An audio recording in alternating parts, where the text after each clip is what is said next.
You're wearing, City Attorney Houston. Yes.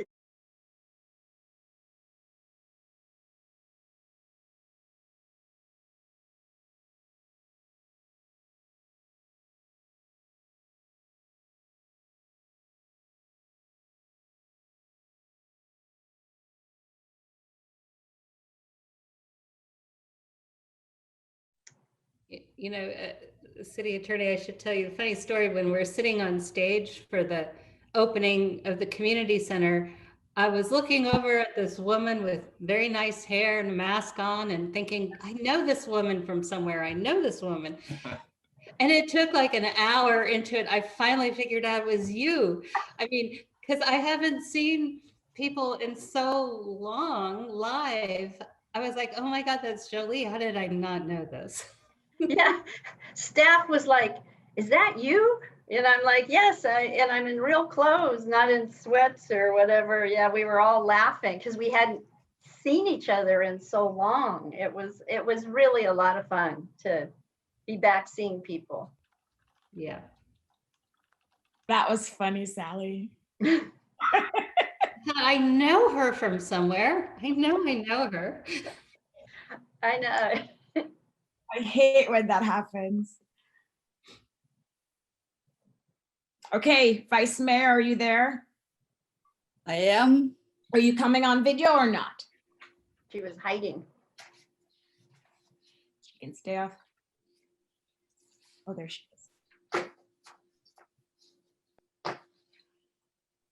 Okay, Andrea, I am ready whenever you are. Okay, we're ready. Thank you. I see the red button. I will call the Los Altos City Council regular meeting to order at 7:01 p.m. This is the meeting of Tuesday, October 12th, 2021. Happy fall, everybody. Go Giants. And I hope a few people were able to enjoy the Fleet Week in San Francisco, see the Blue Angels. I know it's an amazing show. I've seen it in the past, but happy to see everybody. With that, City Clerk, can you please establish quorum? Yes. Councilmember Lee Ying, Here. Councilmember Meadows, Here. Councilmember Weinberg, Here. Vice Mayor Enander, Here. and Mayor Fliger. Here. Thank you, Mayor. All 5 council members are present. Thank you. Next, we have the Pledge of Allegiance to the flag. And unfortunately, we weren't able to get a Girl Scout for today, but I will do the pledge. I will lead us in the pledge for this meeting. And this is a heads up to my colleagues on council that whenever we don't have a Girl Scout for a meeting, I may call on one of you to lead us in the pledge.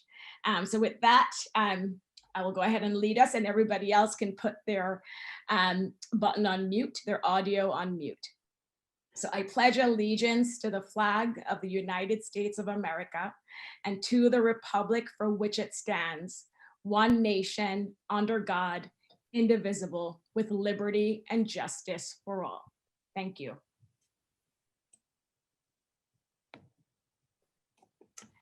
Moving on, we have the closed session report, and no reportable action was taken at our closed session earlier today. And then I see Ruth Darlene. We will move to special presentations. And we do have a couple special presentations this evening, very exciting ones. And so Ruth, welcome. We will start with yours as I pull it up. How are you? Oh, I'm very good. Thank you. So excited. I'm just over the moon. Thank you so much, Mayor Fliger. Very nice to see you. So I will read the proclamation, and then I will do the virtual presentation, and then I will turn it over to you to give a brief statement. Thank you. Thank you. So, proclamation of the mayor, whereas 1 in 3 women worldwide will be severely beaten or raped during her lifetime, and whereas acts of violence towards women produce more death, disability, mutilation than cancer, malaria, and traffic accidents combined.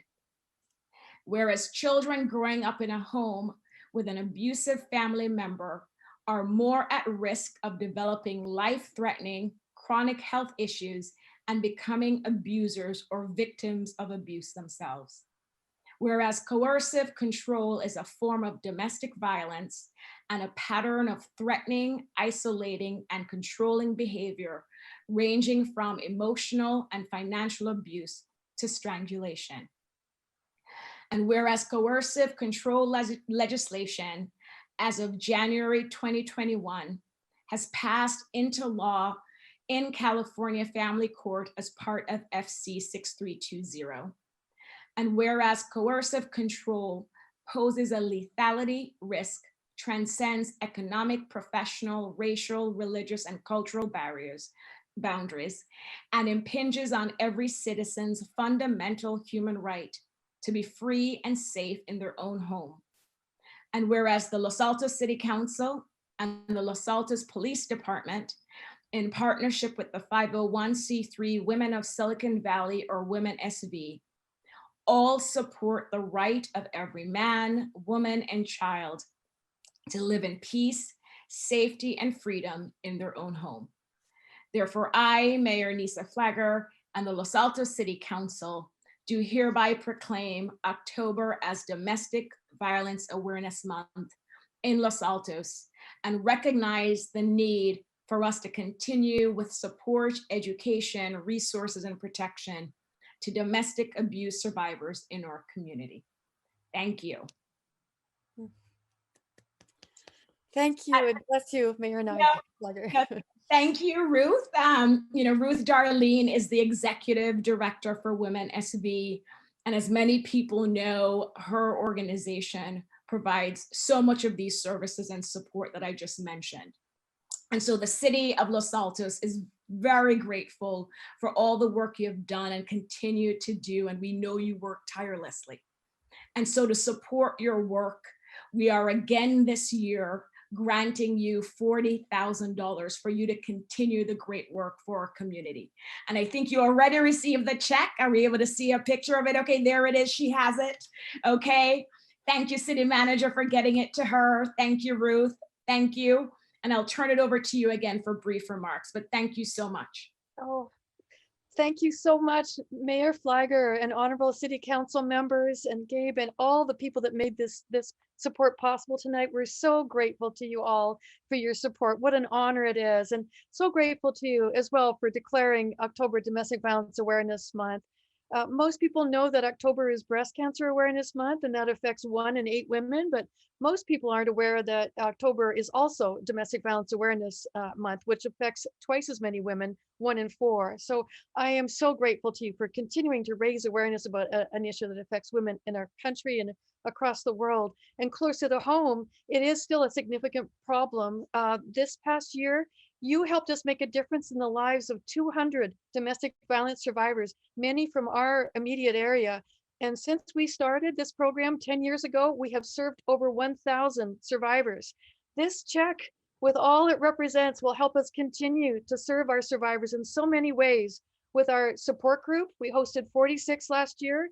It will help us continue to connect survivors with resources, continue to educate them about more subtle forms of abuse and how dangerous they can be, continue to do customized safety planning in all the areas they come under attack, physical and sexual violence, yes, but also emotional, financial, legal, and technological.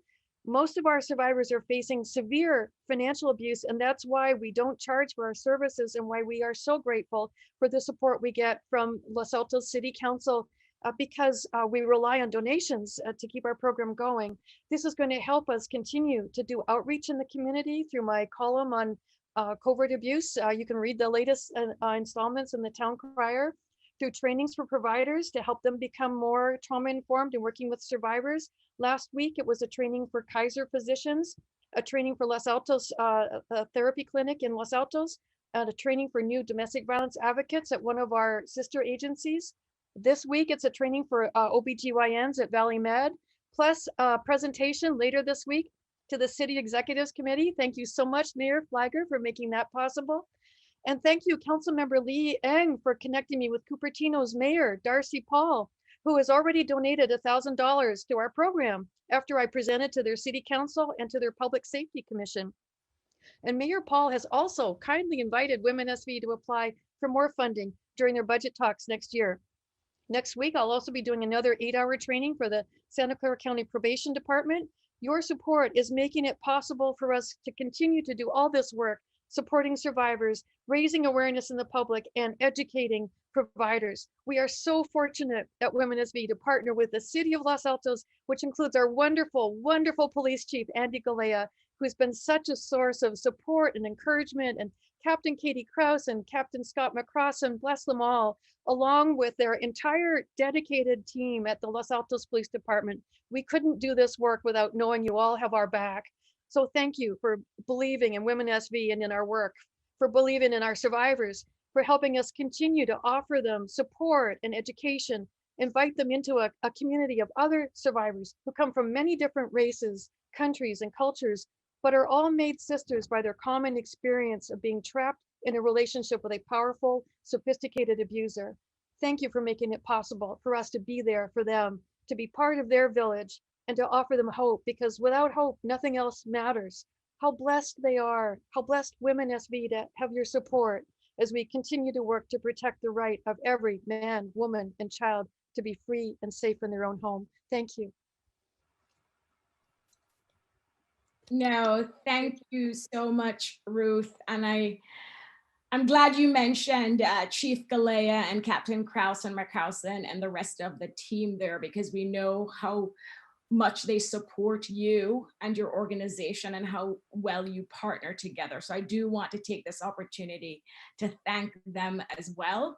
And also, because I'm thanking Chief Galea and his team, I will mention I went to an event at Los Altos High last week, and again heard, many thanks and echoes of appreciation for our police department's assistance in the scare there last week. So I do want to publicly recognize and thank them for that collaboration they did with the superintendent and the rest of the school staff there. But thank you so much, Ruth. I don't know if anybody on council has any questions for you, but really thanks for all the great work you do. Thank you.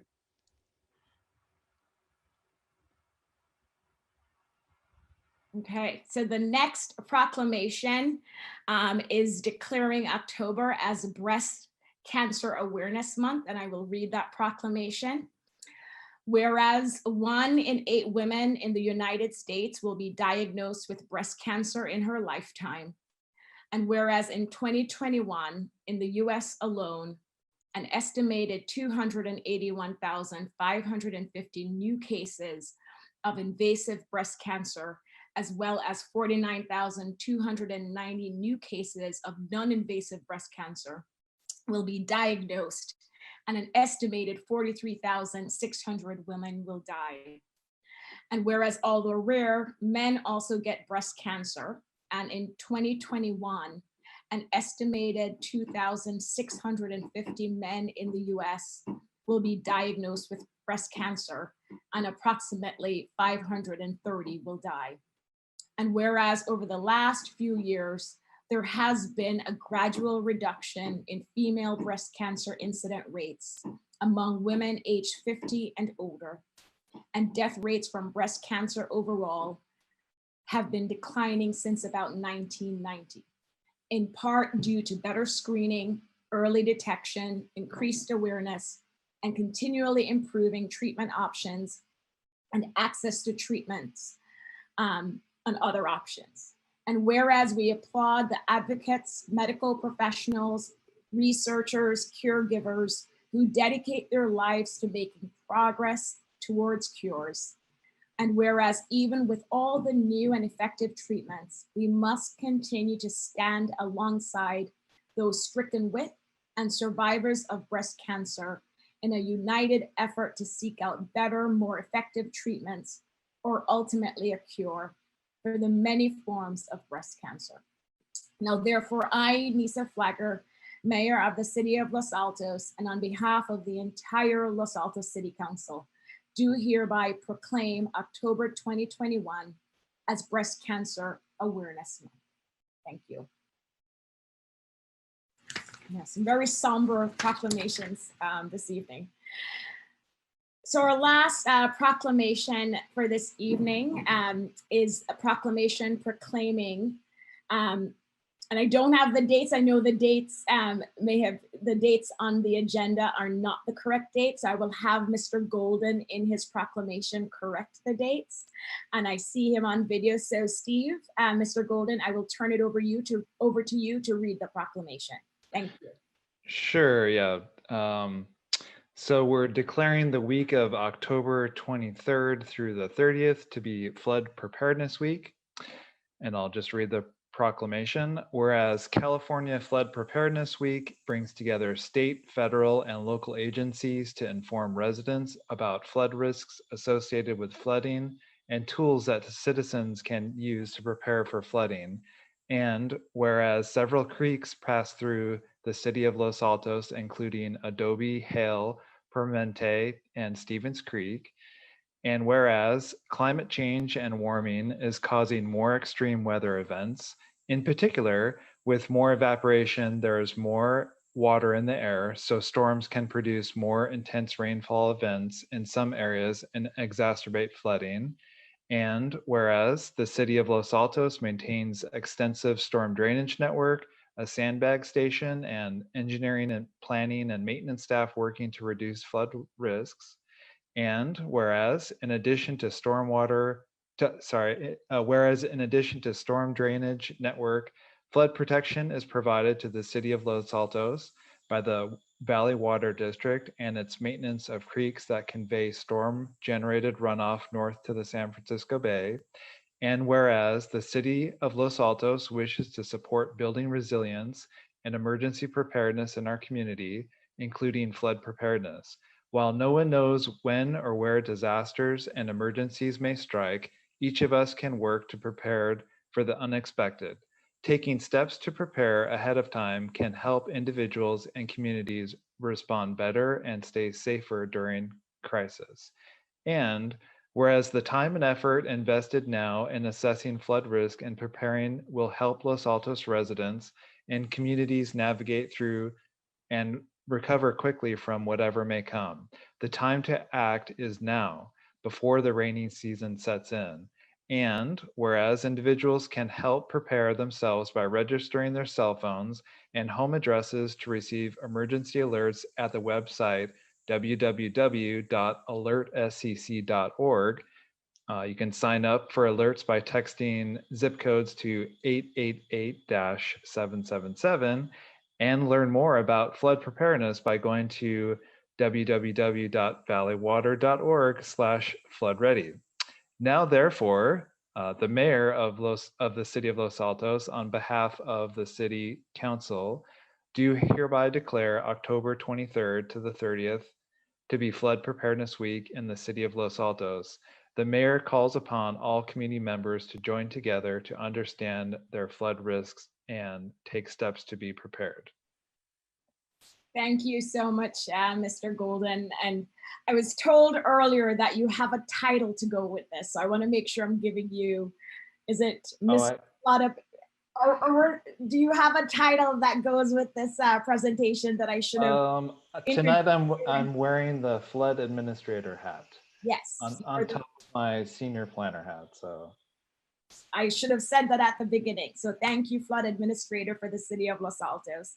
And I know many people may be thinking we're in a drought season.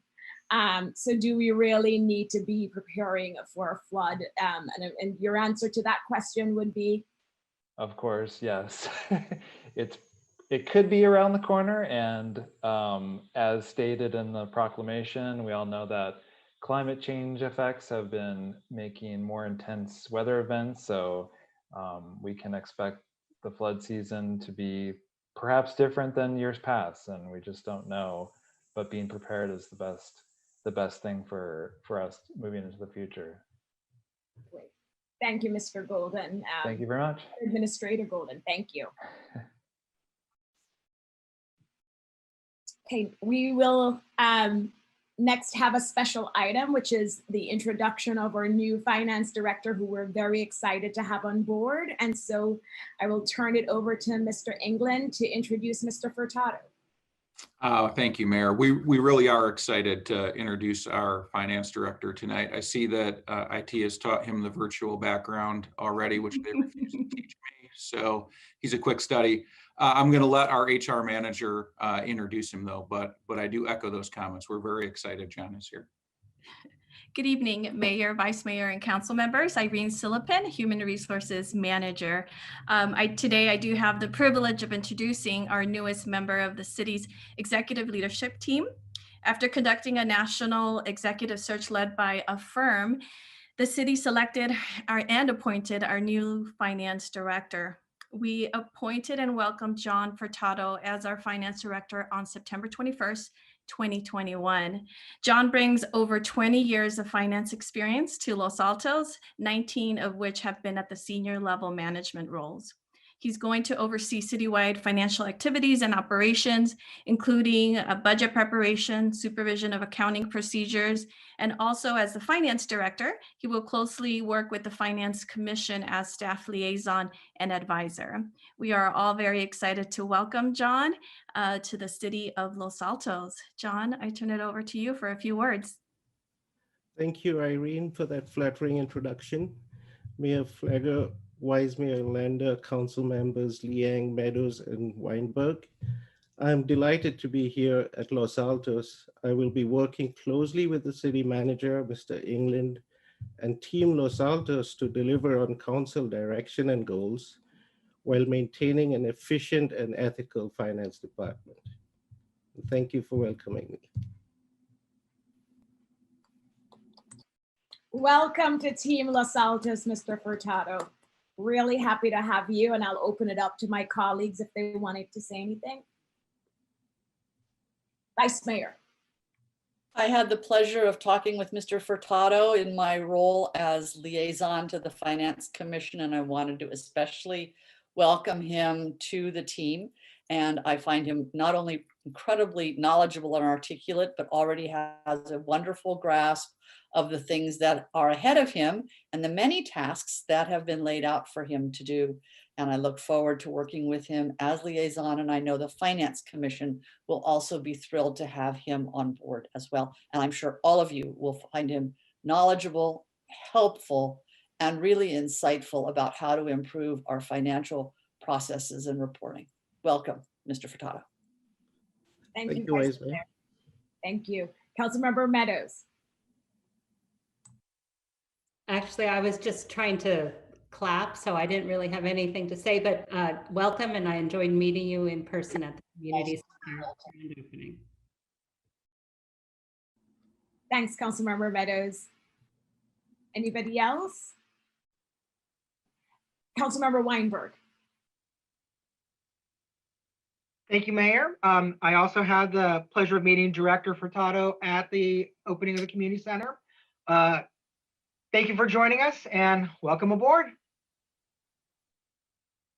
Thanks, Councilmember Weinberg. Councilmember Liang.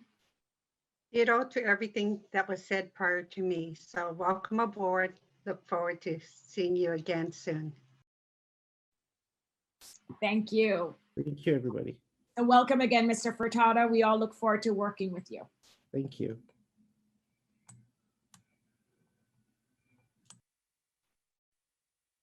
Okay, we'll move on to changes to the order of the agenda. Vice Mayor, I can't see you, but if any member of council would like to request changing the order of the agenda, now is the time. I don't see, let me check virtual hands. I can actually see everybody on my screen right now, but I'm also checking virtual hands. So no requests to change the order of the agenda. Thank you. So before we move to public comments on items not on the agenda, a couple things. One, this evening, depending on the number of speakers we have for later items, we may ask the city clerk in order to help us manage the meeting. As soon as the time runs out, we'll have her, mute the public speaker. So if there are members of the public listening in, we do not want you to think the city is being rude. So we wanted to give you a heads up that when your time is up, the city clerk will stop, will mute your audio button. And I will try to remind members of the public again later on in case someone isn't on at this time. The second thing I would like to do before we go to public comments on items not on the agenda is to turn it over to our city attorney to remind us of council and members of the public what we're able to comment on during council meetings. This is a great reminder, and we thought it was timely to have this reminder for members of the public and council members about what they're allowed to comment on or ask about. So City Attorney Houston. Well, it's really about the items, of any item of interest to the public, and that would be the public comment time. And also when you're addressing the council on an issue that's in front of them. But the way the Brown Act is written, it provides an opportunity for members of the public to directly address the legislative body on any item of interest to the public before or during the legislative body's consideration of the item. And that is restricted by, that is within the subject matter jurisdiction of the legislative body.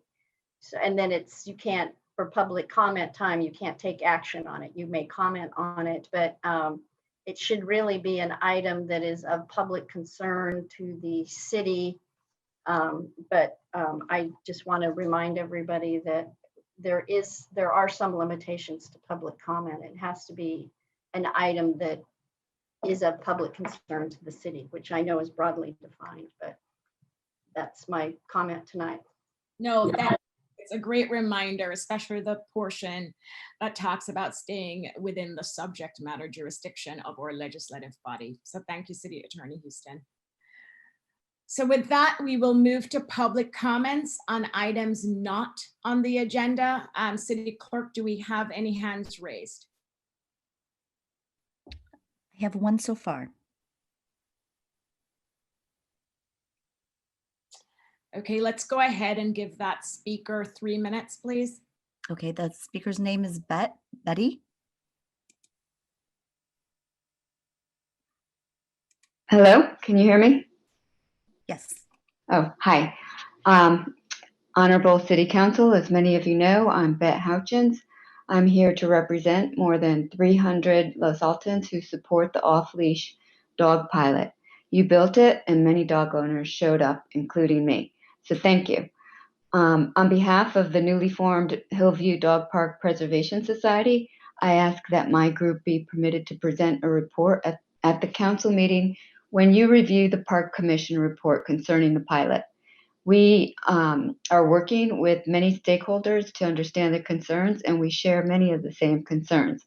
We have a unique perspective, lots of ideas, and we wish to work with you too. We will be sending more information over the coming days and weeks. Thanks. Thanks, Bet. And as you know, we're not able to take any action on your comments. Thank you. Do we have any more hands, City Clerk? No, Madam Mayor, I do not see any more hands raised. Thank you. So next we'll move to the consent calendar. And first I'll start with council members. Does any council member want to remove an item from the consent calendar? Okay, seeing no hands, let's go to public comment. City Clerk, do we have any members of the public who would like to comment on the consent calendar? No, nobody has indicated. Thank you. So with that, I will come back to council for a motion to approve the consent calendar in its entirety. And I'm looking at virtual hands. I see Councilmember Liang. I'm moved that we accept the consent calendar as amended by the various council members. So with the amendments, I would like to approve the consent calendar. Thank you, Councilmember Liang. Motion by Councilmember Liang. Councilmember Weinberg. Second. Thank you. So we have a motion to approve the consent calendar by Councilmember Liang, seconded by Councilmember Weinberg. City Clerk, can you please call the roll? Sure. Vice Mayor Enander, Yes. Mayor Flagger, Yes. Councilmember Meadows, Yes. Councilmember Weinberg, Yes. and Councilmember Liang. Yes. Thank you. The motion passes 5-0. Thank you, City Clerk. We have no public hearings scheduled for today, so we'll move to the discussion items.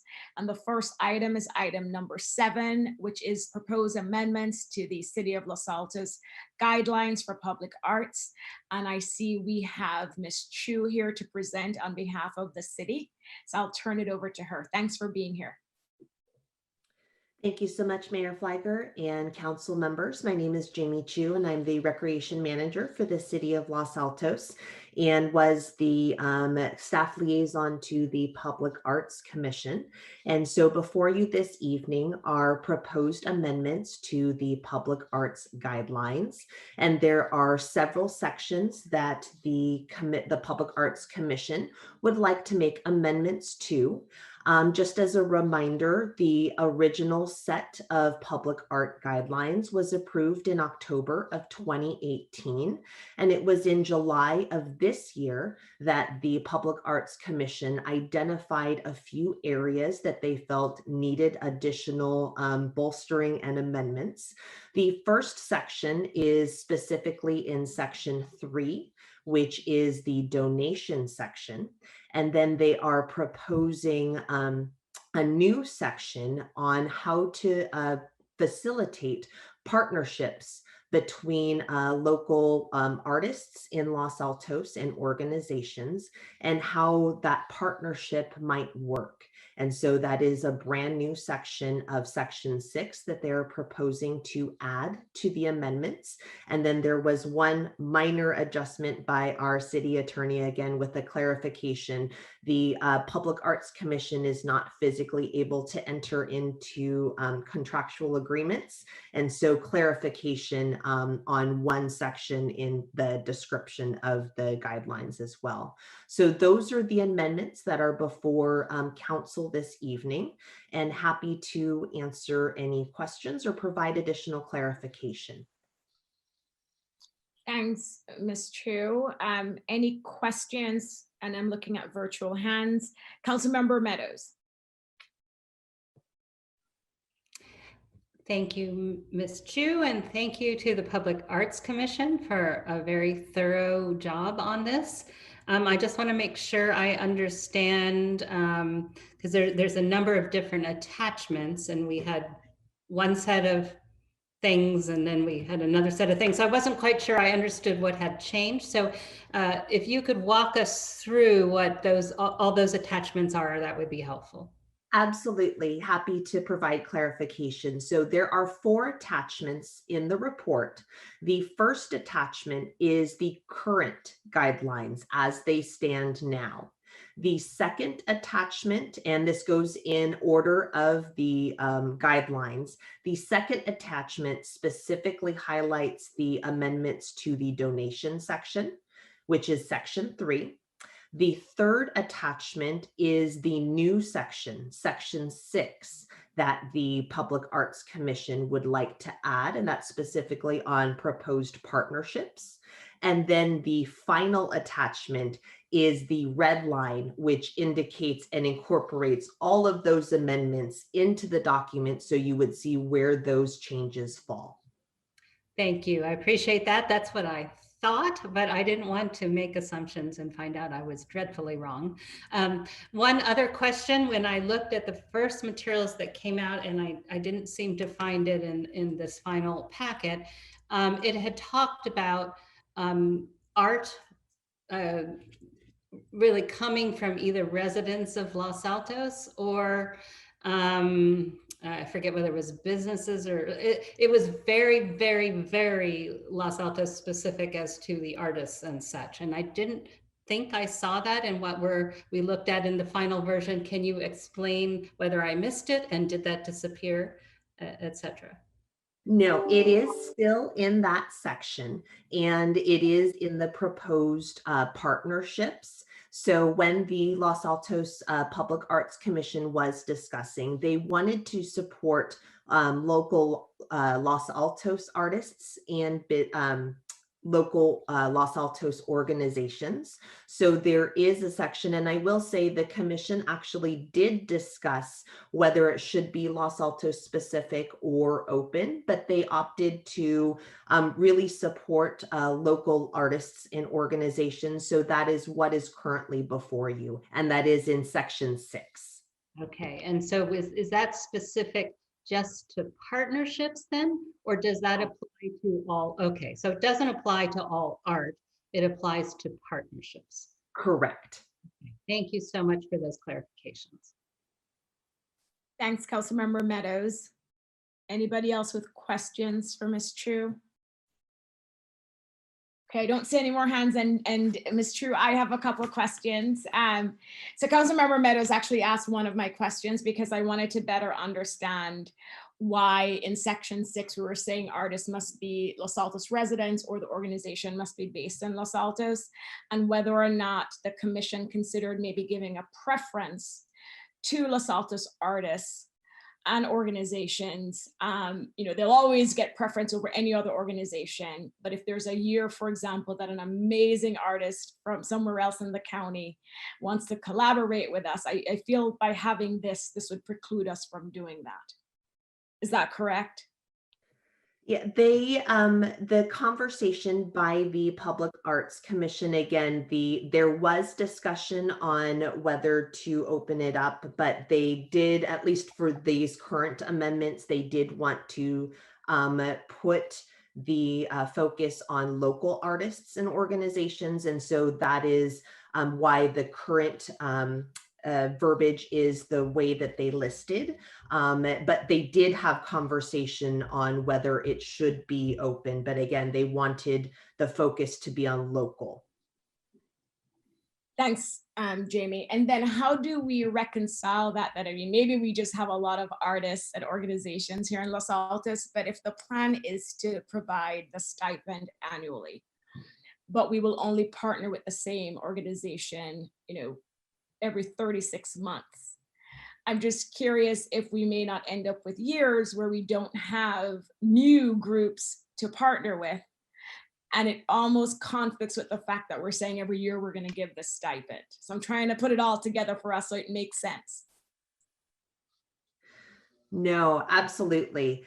That part didn't actually, in some of the conversations or discussions, I don't think that part was ever fully discussed, or at least in that scenario that you actually just brought up. And so maybe that is something that might, and Vice Mayor Enander, I know you were a part of those discussions. I just want to make sure I'm remembering correctly, but I don't think that specific scenario came up in some of the discussions that the Public Arts Commission had when they were coming up with the verbiage, and the subcommittee had put that together, and then when they had approved it as well.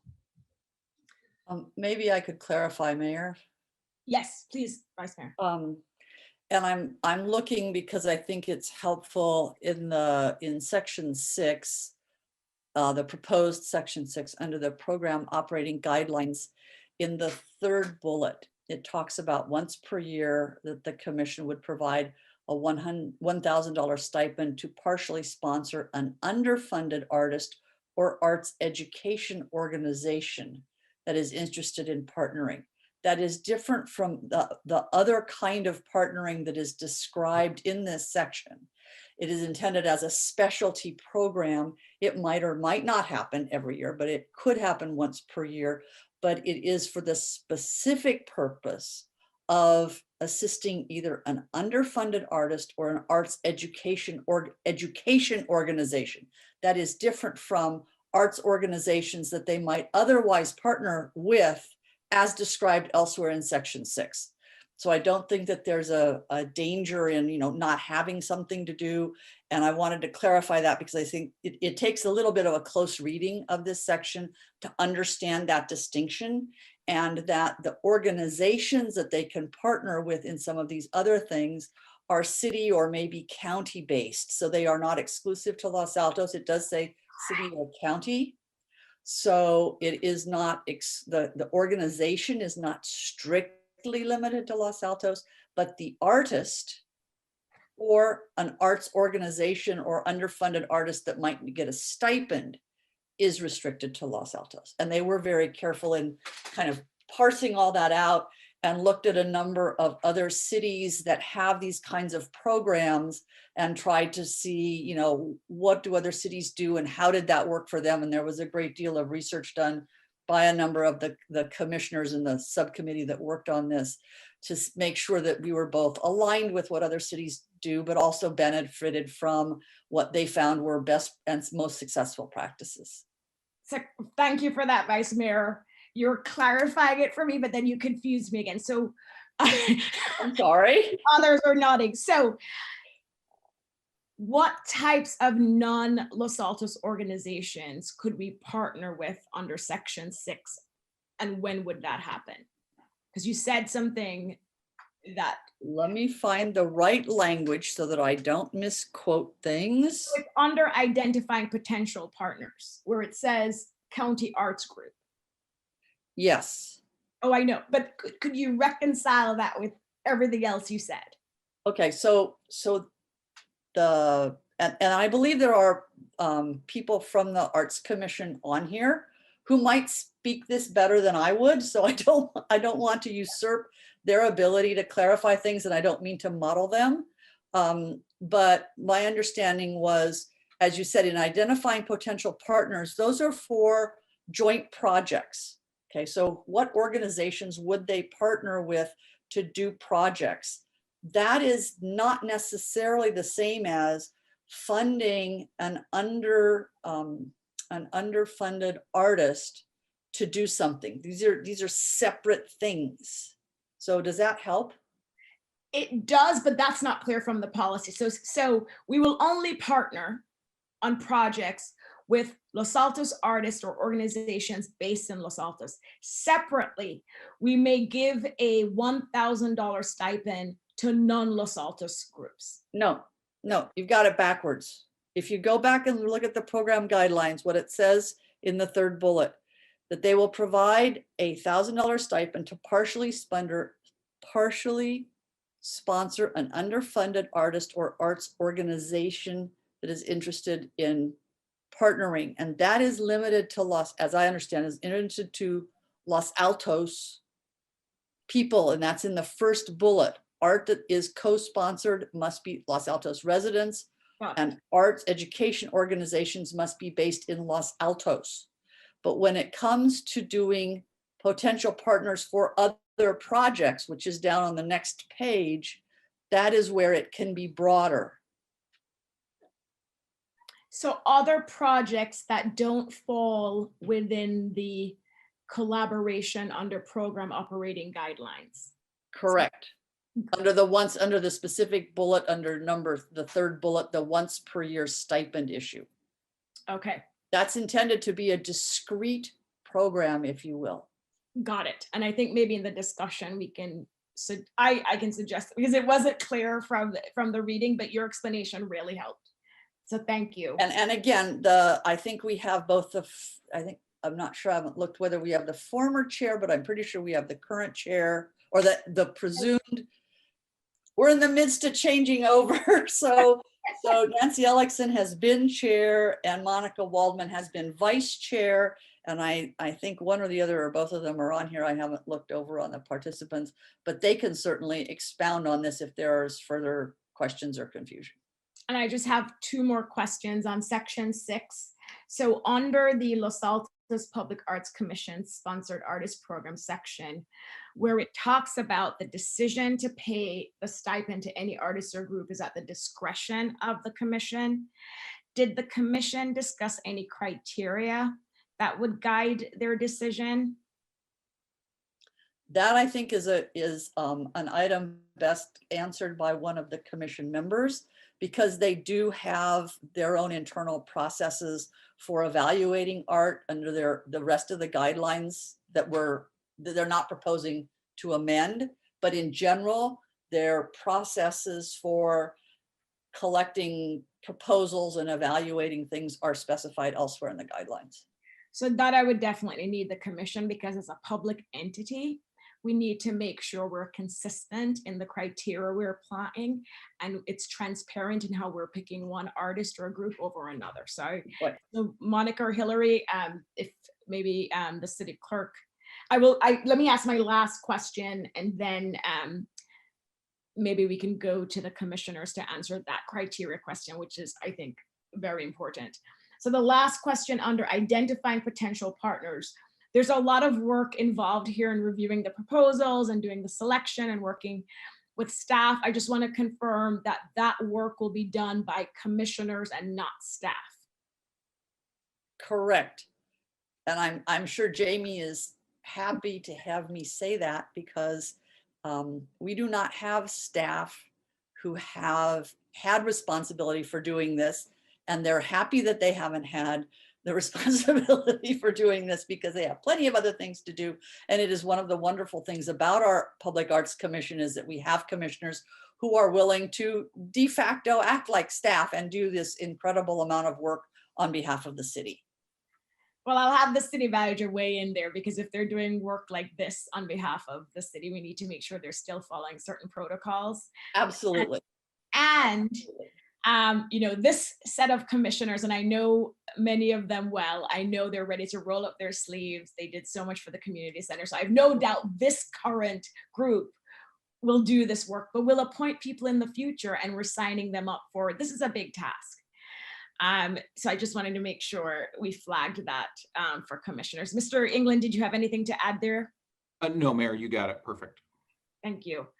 So do we want to ask Monica or Hillary to weigh in on the criteria they will use? Let's see if, I think Monica's on. Why don't you, I would ask either or both of them, Mayor. Vice Chair Waldman? Can you hear me? Yes. Yeah. I'm here. So Vice Chair Waldman, in the proposed guidelines, section 6, the proposed amendment, where it talks about the decision to pay the stipend to any artist or group is at the discretion of the commission. Has the commission established the criteria they're going to use to determine which group or artist is selected for the stipend? So we're talking about the $1,000 stipend, are we not? We are. Yes, we would use the same guidelines that we use to choose any other art, which are currently in our guidelines that was approved about 3 years ago. And this is a brand new program.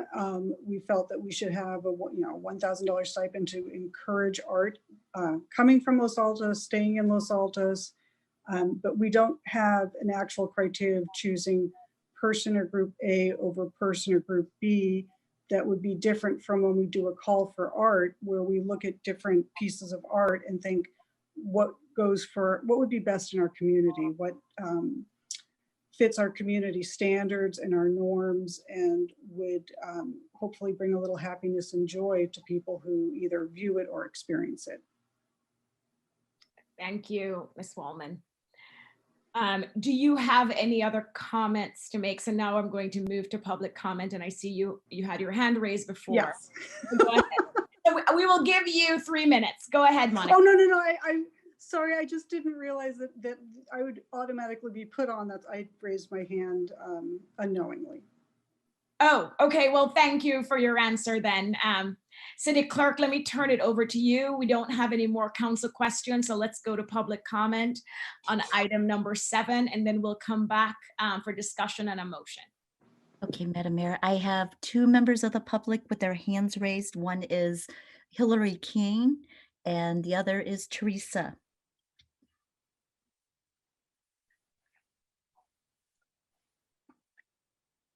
Hillary? Hi, thank you. I'm one of the commissioners, so I'm just gonna very quickly add, with the partnerships, what we wanted to do was to make sure that underfunded artists or art groups had a way to have their art shown in the community. We have been talking about partnerships and wanting to make sure we safeguard the city's financial contributions and be careful guardians of that. but we know there aren't groups that have ideas and enthusiasm and inspiration, but they may not have funding. So we wanted to give them a way that they can participate as well. So these, the guidelines were meant to be inclusive. We do expect that the art will meet all the art guidelines that we already have in place, and the criteria will probably get more developed as we go along. But the proposal was meant to give groups that maybe aren't as formed or are new, or even just people who have ideas, to go ahead and be able to participate. And I just wanted to add that. Thank you, Hillary.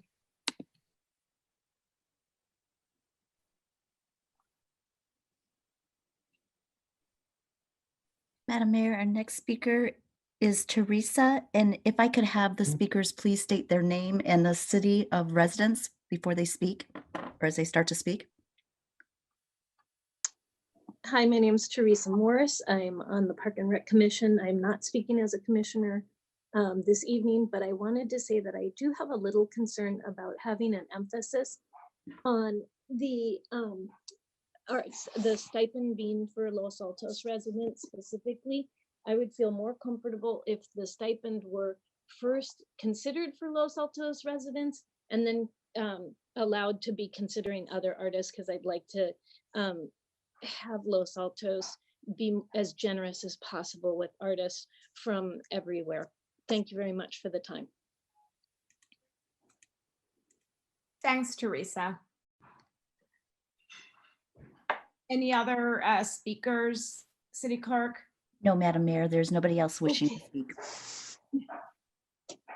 Okay, thank you. So let me bring it back for discussion on a possible motion from council. And I think I asked the most questions. I do have two suggested edits just based on the answers that were received. I support this program. I applaud the commission for putting it forward. I'm excited about the work that will come out of it. So big thank you for the commissioners for all you do with staff support. I know it's a lot, and I know it's all in the best interest of the city. The two suggestions I would make is for the identifying potential partner section. I think it would help if there was a sentence before you started the bullets that clearly states that the programs or activities listed under that section are separate from the partnership collaborations under the other section, because together, when I read them, it's confusing.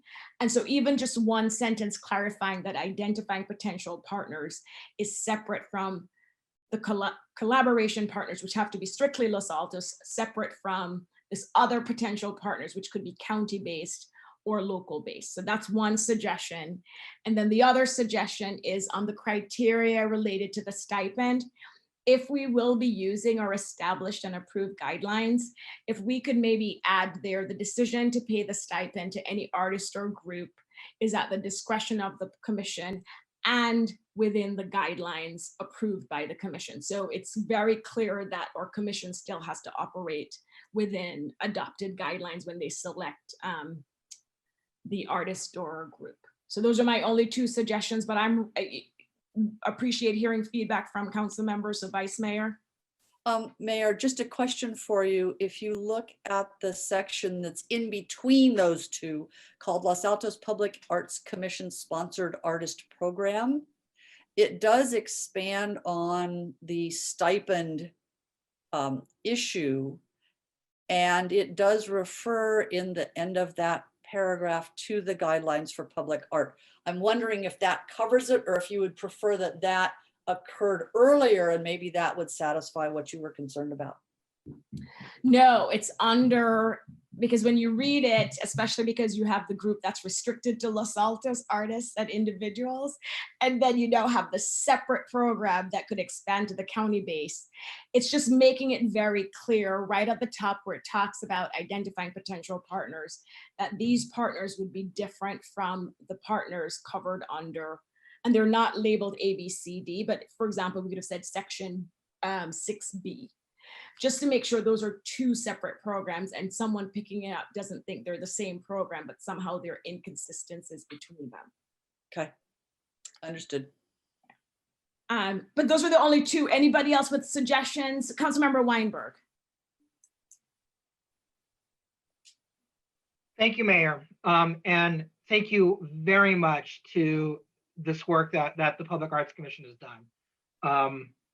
This is a wonderful product with a wonderful idea, and it is clearly the result of a lot of time, effort, and tender loving care. So thank you to you. Thank you to staff for working with the commission. Thank you to the vice mayor, who I'm sure offered plenty of guidance as well. I agree with the mayor's suggestion. I think as the mayor was asking her questions and then stating her suggestions, it's like she was reading it right off of my mind.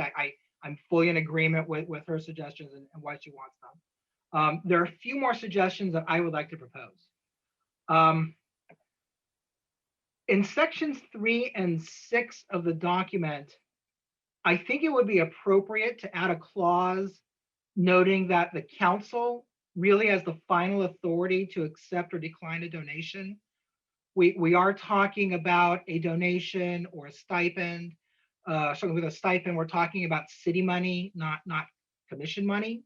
And I have 100% faith in the commission's ability to follow its own rules and make wise decisions. But since we are talking about an award of city money, I think it's appropriate that ultimately the council has final responsibility for that. In section 3, regarding the sentence having to do with a recusal, I believe the sentence right now reads that any submission by a member of the council or a member of the commission requires recusal of that member or commissioner. That makes perfect sense. I think we should expand that to also include the immediate family of the commissioner or the council member. And then I would also add that same requirement to section 6.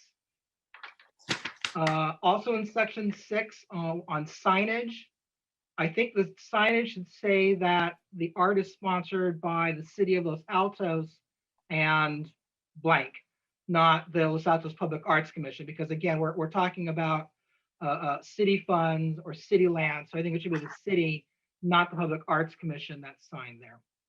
And then finally, I agree with Teresa Morris's comment, and I think the mayor alluded to it a little bit in her questions. I'm fine with giving preference to Los Altos artists and organizations, but if appropriate, I'm okay with expanding it so that the universe of organizations and artists is not limited just to those within our city limits. There's also a couple of very small typos, and I'll email staff about that tonight or tomorrow morning. Thanks, Councilmember Weinberg. Any questions to Councilmember Weinberg on his suggested changes?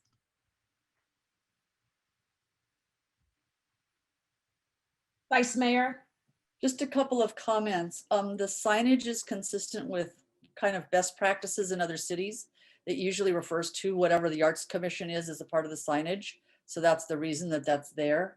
And with respect to the preference, I know the commission discussed this at some length, and they felt that at least initially that it would be more effective for them to be focused on Los Altos artists, understanding that at some point in the future, they might come back and ask to amend these if they find that they want to draw from a larger variety of people. But they feel right now that there is such pent up talent in our city that it really is just fine, and that there's plenty to draw from if they limit things to the artists in Los Altos. But they did discuss it at length.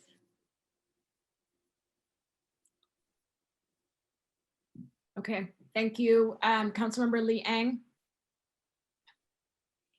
Yeah, I had a quick question. We have the member of the Arts Commission on, so I'd like to hear her comments to, I guess, the feedback we're giving. And I think she's going to be chair, so that would be good. And I think my question would be, how does this go from here? Obviously, we're providing direction for them to go back to amend it. And then they can also discuss some of the concerns we've raised, correct? Or, because you're nodding your head. We have the authority to approve the guidelines.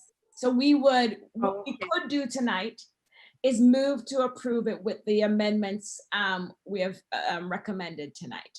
Or we could send it back for them to discuss it further. But we have the authority to approve it.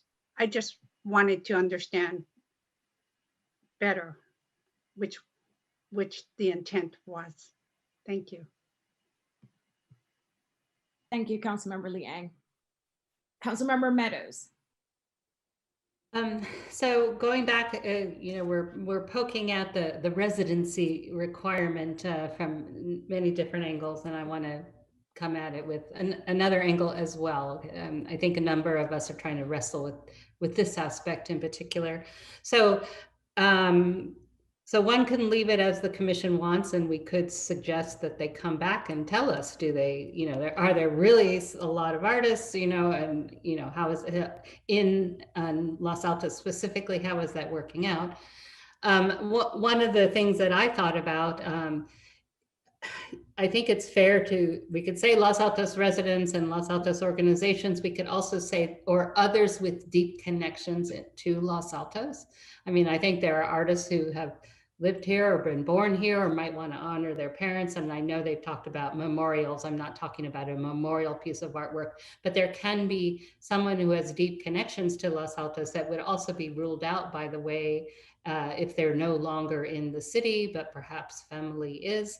So I'm a little concerned about the restrictiveness of that, and I think we can address it either by changing slightly the definition or asking them to report back after some period of time on how that definition is working if we leave it as is. But I do think a number of us have commented on that, and I would want to address it one of those two ways. No, thanks for that, Councilmember Meadows. I have a suggestion on maybe what we could do, but I am also fine deferring to the commission. I know they put a lot of work into it and maybe coming back to us, maybe when they do their joint meeting with us. But maybe what we can say is, Los Altos artists, organization based in Los Altos, or an individual or group that partners with a Los Altos artist or a Los Altos group. So, if there's an outside individual, they could partner with one of our local groups. So it still has the Los Altos connection. That's another way to approach it. But I do want to follow up with what Councilmember Liang said about maybe having either Vice Chair Waldman or Commissioner King weigh in on this preference thing, because I do think this is the only outstanding item that we haven't closed. And I would defer to hear if they'd prefer for them to take this back and maybe come back 6 months to a year and let us know. So City Chair has her hand raised, so I think she's prepared to answer that. Which one? Okay. City Clerk, is she unmuted? I believe I'm unmuted. Am I unmuted? Yes. Okay, perfect. I just wanted to touch on a few things. I took some notes during the discussion on the signage. Currently, the signage that we have on our sculptures does say sponsored by the Los Altos Public Arts Commission, doesn't have Los Altos and Los Altos Public Arts Commission. And as the Vice Mayor had mentioned, that's kind of considered best practices when it comes to public art. So it's kind of a norm out there. And I also agree that the city, that the commission cannot enter a contract with an artist. The city does enter into a contract. So I think it goes without saying that is the case, but if it makes people feel better, and it probably is a good idea, we can, or the city staff can put that into the document. So I think that's a good idea. And then for the partnership, we are talking about a $1,000 stipend that we're going to start off by just doing once, and it's a pilot project. So I feel like we're almost spending a lot of time for one project, but we do want this project to be successful. I know my preference, and I'm only one voice and one vote, and I can't even really vote. My commission is not here. I would rather have the whole shebang crafted and approved than sending it back to the commission if the council feels that we should allow people outside of the city that have ties to the city I myself am okay with it. Again, I can't speak for my other commissioners, and that's really up to the council, not a commissioner, but that would be my preference. Thank you, Vice Chair Wallman, very helpful. So maybe what we can do, Council, if I'm hearing Vice Chair Wallman correctly, and I think we're all willing to defer to her and the commission, is to make the changes that I think everybody is comfortable with. For example, Councilmember Weinberg's suggestion of adding family member. So not only if the request is from commissioner, but their family member too, then they can't vote regarding that donation. Also, you know, I think the explanation for the signage made sense to me. I don't know if there's still an interest to have the city of Los Altos on the signage. I'm comfortable just having a standard practice of the commission. Anybody feels differently? Okay. The council final authority, I'm indifferent about that one because it's exactly what Vice Chair Wallman says, but it doesn't hurt to have it inserted. So is everybody comfortable with that? Okay. And then I had suggested the 2 language changes earlier about saying the criteria has to stay within the guidelines and just really making clear that there are 2 different programs, one that allows for county-based and the other one that's limited to Los Altos. And those are the only 4 changes that I have. Ms. Chu, do you have anything else on your list? That checks all of the ones that I had written down. Good, Madam Mayor, if I might make a motion that we approve the guide. Oh, 1 second. I see Councilmember Weinberg. Yes. Go ahead, Councilmember Weinberg. Yeah, one last thing, the recusal language that's in section 3, I think should also be added to section 6. Oh, okay. So both sections. Okay. Thanks for that clarification. Yes. So with those notes, I'd like to move that we accept or approve the proposed amendments to the City of Los Altos Guidelines for Public Art as presented and with the additions enumerated and summarized by the mayor, including the 2 occasions where a reference is made to recusal, to include that a family member would also be, if there was a family member involved, there would also be recusal. Thank you, Vice Mayor. So we have a motion by the Vice Mayor. Councilmember Lee Eng, your hand is raised. Is that to second the motion? Yes, that's to second the motion. Wonderful. So we have the motion by the Vice Mayor, seconded by Councilmember Lee Eng. City Clerk, can you please call the roll? Sure. Councilmember Meadows, Yes. Mayor Fliger, Yes. Vice Mayor Enander, Yes. Councilmember Weinberg, Yes. and Councilmember Lee Eng. Yes. Thank you. The motion carries unanimously. Thank you. And I don't think we need a motion for the commission to bring back, you know, a report on how it's going by having the limitation to Los Altos Artisan Group. I think we were very loud and clear on that. And so we will follow up and look forward to that report back. And I can assure you that they are also very diligent at putting such things in their work plans and following their work plans. And big thanks again. Okay, so that's it for item number 7. We will now move, and I'm checking the time, we will now move to item number 8. And then it is the City Council member censure policy. And I think our city attorney, I don't see her. Are you there? So I'll turn it over to our city attorney to introduce the item, and then we will do our normal questions, go to the public for comment, and then come back for discussion and decision. Okay. Introduction. And I'm getting my cough back tonight. So it council directed requested a censure policy to be drafted and for its review and approval. And so what I did was I drafted something that was content neutral It focused on content, conduct, not content, but conduct and behavior. And this became an issue with the council during their your update of the norms. And so instead of putting it in the norms, at that time you said, I want you to come back with a censure type policy. So that is what is before you. And censure is legal. The cities can adopt censure policies. They can also adopt rules of conduct at meetings. The city currently has a conduct ordinance for members of the public. And I think there are some members in the public that are confused about that section 2.05, but that is how the city council can stop people from willfully interfering or disrupting a meeting.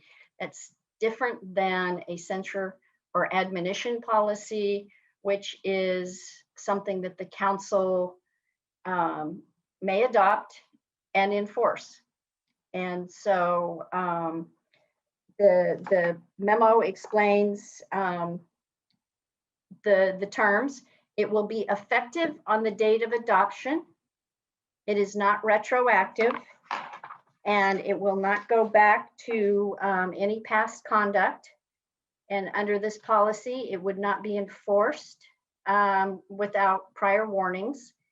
And it's not criminal in nature, unlike other violations of the Los Altos City Code that can be criminal in nature. This policy is not going to be a violation of the Los Altos Municipal Code. It's a standalone policy, and it is not criminal in nature and would not be enforced that way.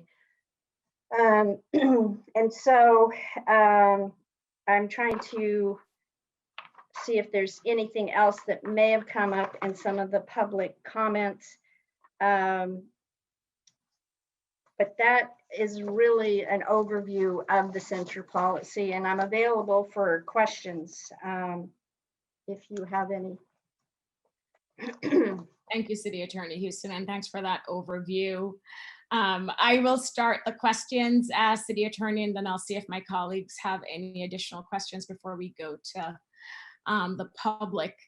And, you know, I've been on council since I was elected 2018, and I can't tell you the number of times we have something on our agenda and residents reach out saying they read something on social media, on Nextdoor, or they saw an email. So they had questions about the document, and so I had to explain it to them because, of course, what they're seeing on social media or in the emails isn't really accurate. And so I really want to make sure we go through what the censure policy is and what it isn't.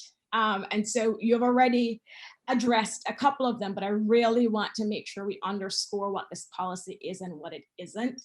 And as I described, you know, it's holding council accountable, right? Very similar to how we hold our residents accountable if they violate any adopted codes. We're holding ourselves accountable under this policy, no double standards. And so the first question, and you touched on it, but I really want to make sure everybody understands, is this policy cannot be applied retroactively. Is that correct? No, the policy expressly says that it will be going forward from the effective date. And it's actually statutory interpretation. If anything's going to be retroactive, it has to be in the legislation. Thank you. And a council can only admonish or censure a council member if they violate a written norm, policy, or law. Is that correct? Yes, that is correct. Thank you. And, you know, we've all read the many public comments that have come in, and I really want to thank the public for sending in these comments. And some members have said, you know, well, you know, if this council member did X, would they have been censured? Or if this other council member did X, would they be censured? So I want to also make clear that a council member could not be censured for the first time they violate a norm, policy, or law under this policy. Is that correct? Yes, and I do want to emphasize that this is admonition or censure for certain conduct, violation of the norms or the rules. It has nothing to do with speech.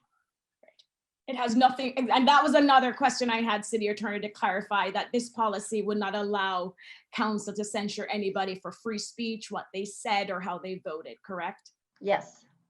It's really limited to violations of the norms, policies that we adopt as a council and any laws.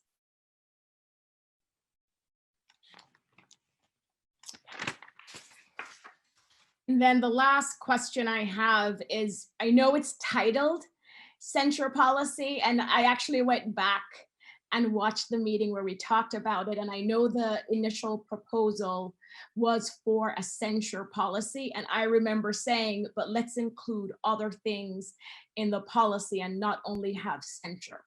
And so when I read the policy, even though it's titled that way, I really want to make clear and have you confirm that this policy also allows for informal or formal admonition. Yes, it does. And it does explain informal and formal admonition. Yes. And it also mentions other actions the council could take that doesn't require an adopted policy. You mean a censure resolution or? No. Oh. The second, yes. For Yes. example, removal from committee. There are other actions that the council could take under this policy that the policy mentions that doesn't require a separate adopted policy. Yes. No, thank you, City Attorney. Those are my questions. For now, I know there have been a lot of emails, so I wanted to make sure we clarified what the policy is and what it's not. Let me look to my colleagues to see if they have any questions. So I don't see any hands raised, so we will go to public comment and then we will bring it back for discussion and possible action. City Clerk, how many hands do we have raised for this item? It looks like we have 8, 10. They're still raising. Nope. Nope, looks like 10. Okay. I'm pausing because, as you know, as soon as we say the time, more hands will go up. I have 11. So let's do 2 minutes. It's relatively early compared to other meetings. So let's do 2 minutes per speaker. And again, just a reminder to the public, at the end of your time, our city clerk will be muting your audio. So thank you. Okay.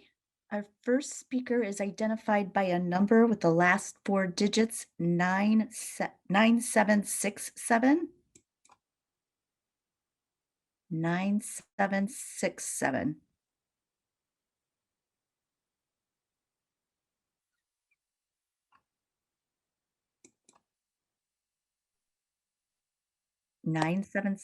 I think we can hear you. Is this me you're asking? Yes, it is. Could you please state your name and your city of residence for the record, Sure. please? Frank Martin, a proud Los Alton that's lived in town since 1976. Got it. Thank you, Mr. Martin. Tell me when to start.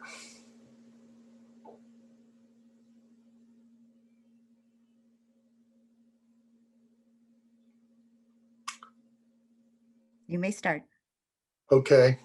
I've written to you about my public comments, so hopefully you've read them and will pay attention. Now I want to address this to the people that are listening. The public written comments are 48 no's and only 4 yes, a 92% opposition to the censure. The no votes include 3 members of the hidden cabal formed by past council members, League of Women Voters, Los Altos Community Foundation, and the town crier that they now own and control. And they've controlled our town for over 30 years.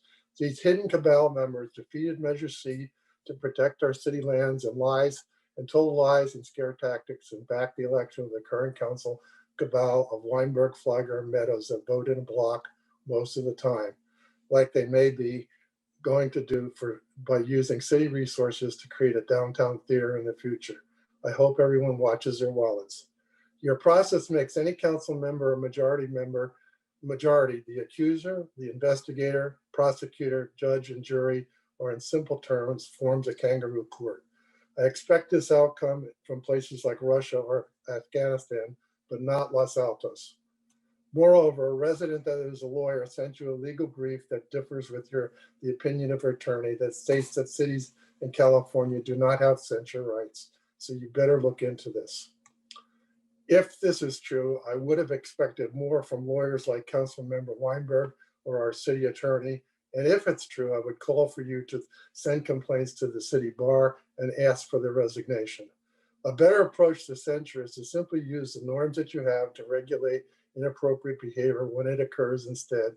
It can be done in a humorous manner that I have used many times in my career in business. I can show you how if you like. If you foolishly go ahead, please be aware that we are watching, and you hopefully will avoid lawsuits if you care about any of this. Thank you for your time. Thank you, Frank. Our next speaker is Tony Mose, followed by Renee R. Hi, I would like to cede my time to Janine Valadez, please. This is Tony Mose. Thank you, Tony. Okay, so our next speaker is Renee R. Renee? Hi, this is Renee Rashid. I'm a Los Altos resident. I'm calling in today in support of the proposed censure policy. We have a council norms and procedures that Los Altos City Council members need to adhere to. However, there are no repercussions if they do not. For the rest of us in non-elected jobs, we clearly have to adhere to company policies and face consequences such as review, demotions, pay reductions, other disciplinary actions, or even termination if we fail to follow those policies. City council members need to be held accountable, like all of us are held accountable. Thank you, Mayor Flagger, for clearly stating this. This is not a witch hunt or targeted attack. This is simply ensuring accountability in our local government. Thank you for this proposal. Thank you, Renee. Our next speaker is Janet. Hi, this is Janet. Can you hear me? Yes, please state your name and city, residence. Thank you. Yes, my name is Janet Corrigan, and I'm a resident and homeowner in Los Altos. And I want to thank Madam Mayor, Vice Mayor Inander, and City Council members for the opportunity to address you. And I'd like to share my thoughts in my capacity as a private citizen. I am concerned that the proposed censure policy is going to perpetuate further division and controversy in our city. I think we all know we've had enough of that. It's also concerning about the cities that were cited as models for this policy when the majority of local cities actually don't have such a policy. Los Altos doesn't need a censure policy. I'm confident that there are other ways that we can come together, resolve disagreements, and focus on matters that residents really care about. And as a previous speaker mentioned, I think you've heard from a significant number of Los Altos residents who don't support the censure policy. So I urge the City Council to decline to adopt this policy. Thank you very much for your time. Thank you, Janet. The next speaker is Tanya Malouf, followed by Roberta. Good evening, this is Tanya Malouf. I'm a Los Altos resident and I'm ceding my time to Janine Valadez. Thank you, Tanya.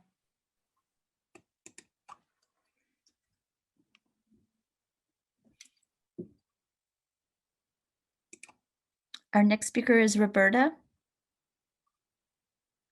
Hi, this is Roberta Phillips from Los Altos. Can you hear me? Okay. Okay. So I really believe that the censure policy is unnecessary and draconian because it says you're breaking that up. Roberta, you're breaking up. Oh, okay. I'm trying the best I can. It says that that there is no appeal. And that seems very concerning to me because even people who are convicted of murders have the right to appeal.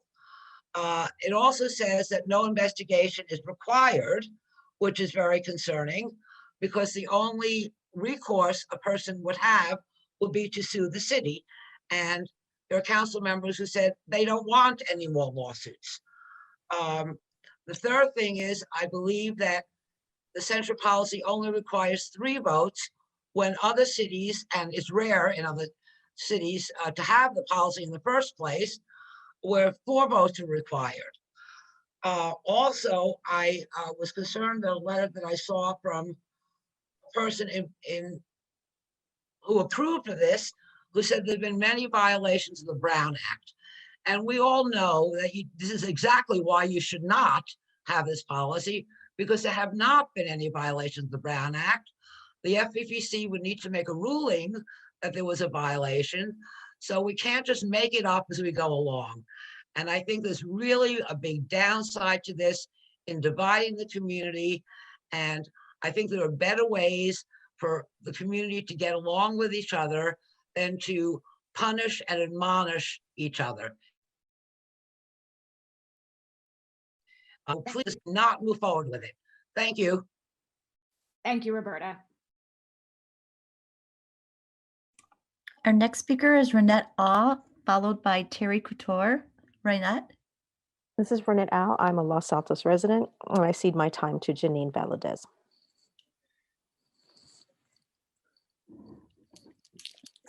Okay, our next speaker is Terry Couture.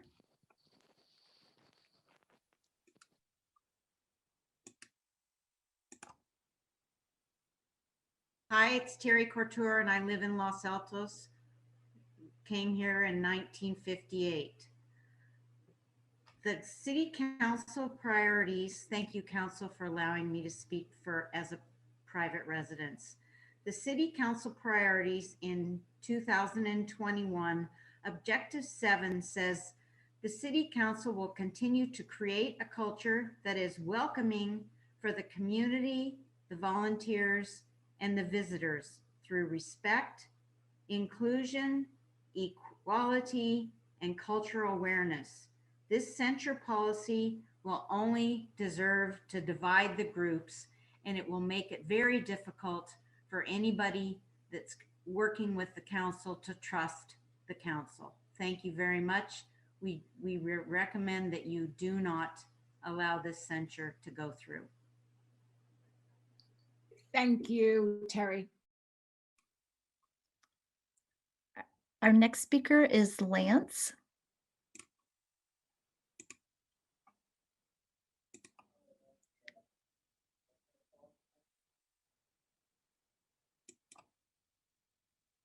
Lance.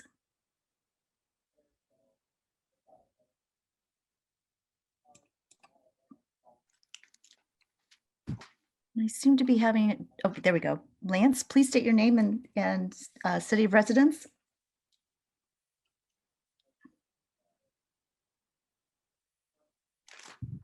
Lance. Okay, we'll go on to the next speaker, which is Teresa. Good evening, this is Teresa Morris, again, Commissioner for Park and Rec, but not speaking as a Park and Rec Commissioner. I wanted to weigh in on this. I wrote a letter. I feel very strongly that this is not a policy that would live up to our mission. I think it's punitive. I think it does send a message of sit down and shut up.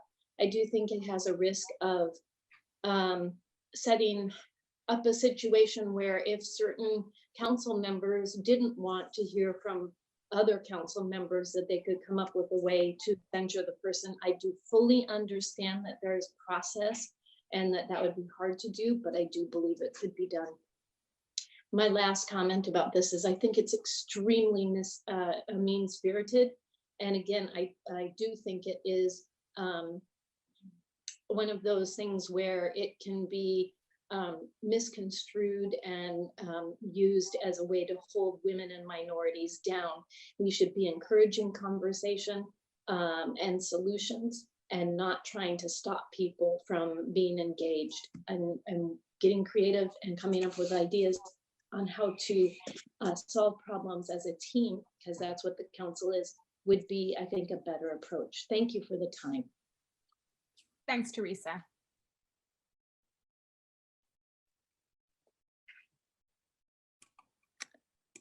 Our next speaker is Tony G.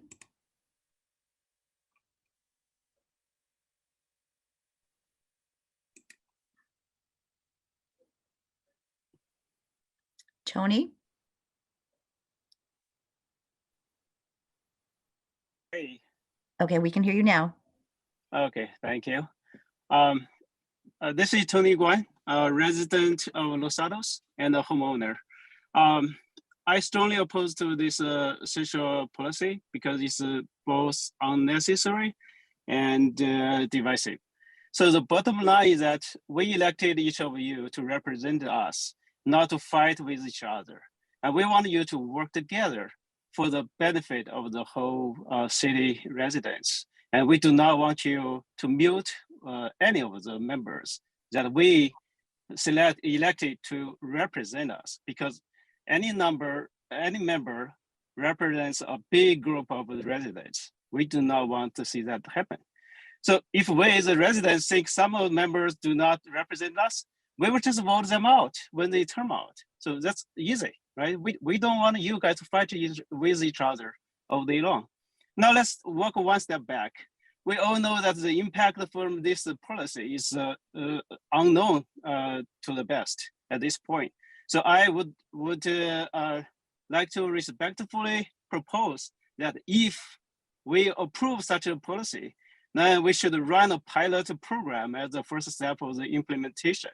So the pilot program could be conducted among a subgroup of the council members and for a very limited time, let's say 6 months, right? Since council member Weber and Meadows and Mayor Flieger requested this discussion, I think they could be the perfect brave experimental candidates for us. So all the other council members could just monitor them and keep an eye on them and enforce essential policy when necessary. Right? So then if after the 6 months of pilot time, all the council members and the Los Altos residents are happy about this policy, let's go for all in. All right, so taking this step, pilot program. Thank you, Tony.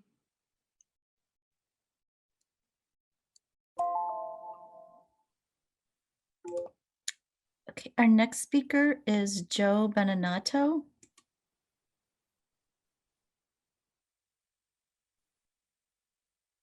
Good evening, everyone. Thank you for the time. I sent you comments, and so hopefully you received that. I'll be brief tonight. I do, in spite of what others have said, I do still believe that communicating with members of the public during a city council meeting or any other commission meeting, using electronic messaging to communicate with members of the public is a violation of the Brown Act.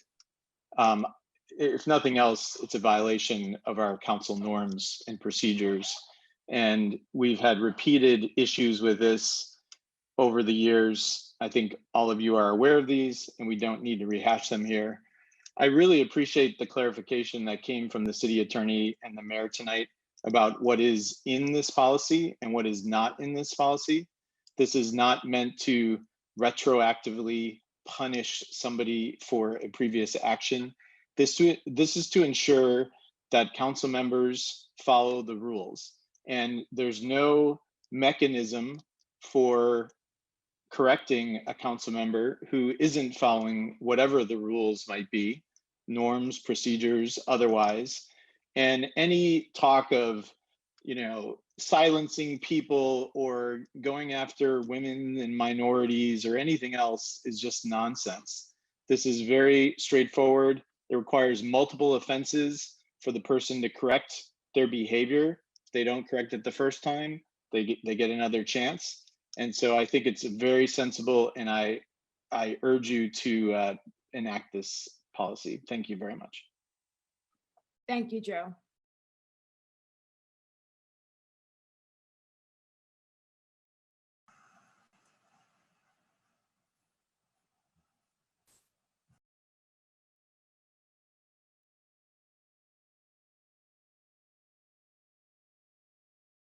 City Clerk, are you getting the clock together? I'm sorry, I was on mute. Our next speaker is Janine Valadez. She has time muted from 4 other speakers. So 10 minutes is. Oh, so I have 3 other speakers. So let's make sure we have the right number. I have Tony Mose Tanya Malouf, and Renette Au. And so with Janine's own 2 minutes, she should have 8 minutes. You are correct. I have 8. Okay. You are correct. I'll get the clock ready. I too have 8. I'm on. Let me know when I can speak. Give me just a second. Okay. I will use my time to say I'm a commissioner, but I'm speaking as a private resident.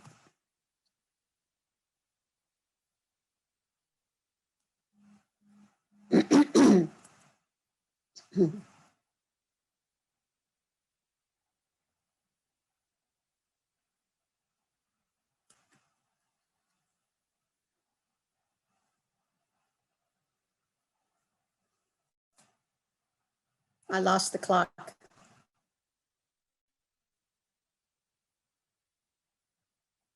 Okay, I'm sorry. Go ahead, Janine. Thank you. In summary, I support the addition of an accountability policy to be titled as the council sees fit, that embodies and prescribes the conditions under which misconduct per state or local law or policy can face consequences as allowable by law. There's nothing illegal here. I would like to make 5 or 6 points depending on time. The first one is that censure is not censorship. Claims cite that First Amendment concerns are there reasons for decrying accountability policies. However, such claims are naive or untrue. Indeed, both the Brown Act and judicial precedent protect First Amendment rights for both public officials and members of the public. It's pretty evident in reading public comments that oppose accountability that many people are confusing censure with censorship. Quite simply, censure is an expression of disapproval for one's conduct. It has nothing to do with squashing freedom of speech. It is not censorship again. The fact is that censure does not squash debate, nor does it silence one's voice. 2, accountability policy is not unusual. It is the norm. Most cities have policies that cite the process for holding elected or appointed officials accountable to conduct policies. These policies explicitly describe the consequences for breaking the rules. Cities with censure policies span the large and small, the progressive and conservative, the rich and poor. East Palo Alto, Laguna Beach, Los Gatos, Oakland, Palos Verdes, San Jose, Santa Clara, Santa Cruz, Stockton, many, many others all have censure policies. In fact, the Santa Cruz example is a recent case study from 2018 until now, where being without policies governing conduct and accountability, things got really bad on their city council. I refer you to the grand jury report dated June 25th, 2020 that you can look up on Google. They resulted, in fact, in recall. The grand jury, quote, examined the city leadership and aspects of the city's government, end quote, to discern how things devolved so badly. Their findings noted in many specific terms that the lack, not the presence, but the lack of governing and accountability policies was what was allowing disagreement, irritation, disrespect, and bad interactions to go unfettered among city council members and council members and city staff in public, on social media, in debates, and in written form. Of the many findings the grand jury made, this one stands out given our context here today. Quote, the city council's conduct policy is insufficient to guide behavior and lacks enforcement provisions, end quote. In addition, the grand jury's report included an attachment, Appendix B, which I will include in my written public comment I'll submit, but I want to hold one bullet aloud today, and that is that in citing the key attributes of exceptional city councils in the survey that they conducted, one bullet stood out. It says, they hold themselves and the city accountable. The third point I'd like to make is that the lack of accountability policy exposes the city to liability. Bad conduct by a public official towards a city employee, a member of the public, or another council member, or in violation of law or policy will expose the city agency as co-defendant with the accused to liability. This is a fact supported by extensive body of legal precedents. Fourth point, elected officials can be held accountable to conduct policies. It is legal, as City Attorney Jolie said, but I'll still add my words here. Opponents of accountability policy claim that accountability cannot be rendered against an elected official primarily because they're not employees, but this is not strictly true. Just because an elected or appointed official is not an employee, they must adhere to many standards of workplace conduct and comportment expected of regular wage earning employees. In fact, our state legislature has deemed this true in many of its policies for local agency governance. Moreover, under the Fair Employment and Housing Act, elected public officials are considered, quote, supervisors because they have the authority to hire and fire, and agents in the employment context because they can do the business of the city on the city's behalf. Both of these classifications confirm that workplace conduct rules are legal and applicable and therefore enforceable by policy when made specific. Fifth point, accountability is not discipline. It is true, and I concede, that an elected official on a body such as the city council can't be disciplined in the official sense of being fined, suspended, or fired by one or more fellow officials. This fact is precisely, however, why the California League of Cities recommends that when accountability comes to bear, quote, the safest approach is, 1, conduct an investigation, and then 2, take the option to censure the offending council member. I know and I see that the current proposed policy does not include investigation. I would suggest that the council consider that in order to stay in line with the city, with the League of Cities. However, clearly censure is something that's expressly called out by that organization.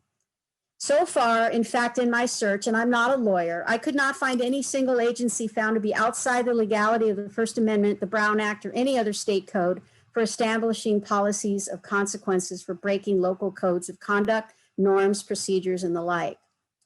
And the final point, my sixth point, is this. Persons of color love accountability in governance. It is the lack of accountability that silences our voices. I'm here as a person of color, as LGBT, that I really depend on my council members holding themselves accountable. I'm not speaking as a commissioner, but in my role of commissioner, I hold myself accountable and I want rules to hold me accountable. So from that standpoint, I would continue to support the council in their endeavor to establish such a policy. Thank you for your time. Thank you, Janine. Madam Mayor, I have one other speaker that I tried to unmute earlier but could not. So Lance is the name. I'm going to try to unmute him again. Lance, are you there? He shows as unmuted. Is he using an older version? It does not pop up with that message. There's just nothing. It shows as unmuted on my end too. Okay. So Lance, if you're hearing us, please feel free to email us at publiccomment, one word, at losaltosca.gov. Please feel free to email us your comments so it can be part of the record. We apologize that the technology on your end or our end isn't working, but thank you for calling in. Other than that, I have no other speakers. Thank you, City Clerk. Okay, so let's bring it back to council for discussion. And I can see everybody and I'm happy to get us started. Let me pull up the virtual hands. Excuse me, Madam Mayor, I have two other hands that have appeared. Now one other hand that has appeared. Okay. We closed public comment, but I'll reopen it and allow these speakers. But normally when you close public comment, it's closed, but I'm happy to reopen it for these speakers. So go ahead. The speaker is Catherine Würzburg. Hi, thank you. I really appreciate the opportunity to speak. This is the first time using this technology, so I'm sorry if I didn't leave, my hand up at the right time and for long enough. The last time I was at the city council meeting at City Hall, I wrote down what I saw on the wall there about the vision of the city of Los Altos, and it's to preserve and enhance the business climate, ensuring that the city is financially stable and to partner with the community in its commitment to improve the quality of life of its residents. I can't see how adopting a censure policy for the city council is compatible with improving the quality of life of residents. The mayor and each city council member should be setting an example of positive, not punitive leadership. And I know I'm not alone in being disappointed that our elected officials feel that adopting this type of policy is a better approach than working on having better relationships with each other and team building, not setting up a system to attack one another. This is not what the residents of Los Altos elected you to do. Please vote no, and do not adopt this draconian policy, and get back to work on the important issues that affect Los Altos residents. And if you can keep in mind that you don't have to agree on everything to be kind to one another. Kindness shows great self-discipline and strong self-esteem. Being kind is not always easy when dealing with people. Kindness is a sign of a person who has self-understanding and wisdom. Please choose to be kind to each other and work together. Thank you very much.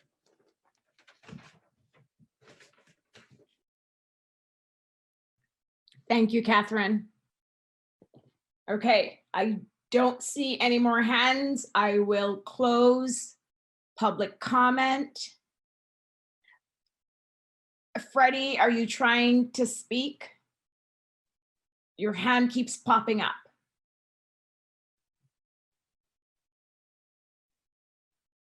Okay, I'm going to close public comment. Freddie, are you there? Yes, I would like to speak. Thank you. Go ahead. Okay, sorry, I had my hand up all this time. Okay, I'm Freddie Wheeler. I live in Los Altos. I've lived here for 27 years. I just wanted to say, and I'm speaking as a private citizen, not as commissioner.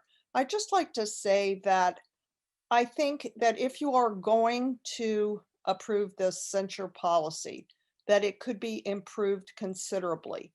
I think that you should have an investigation of any charge that is made.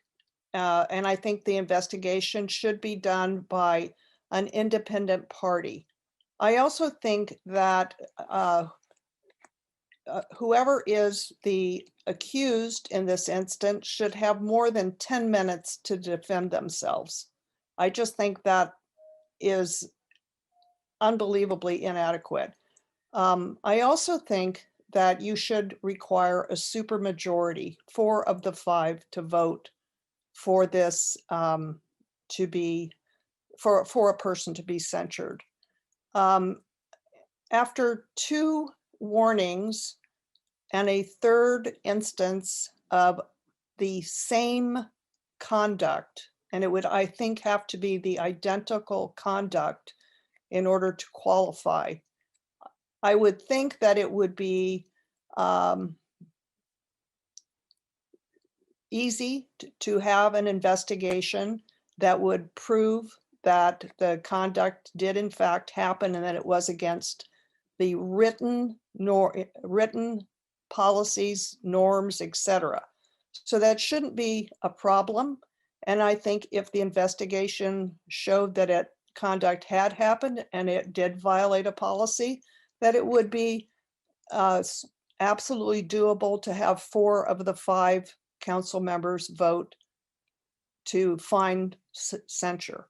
So I would suggest that if you intend to do this, please do those things. Thank you.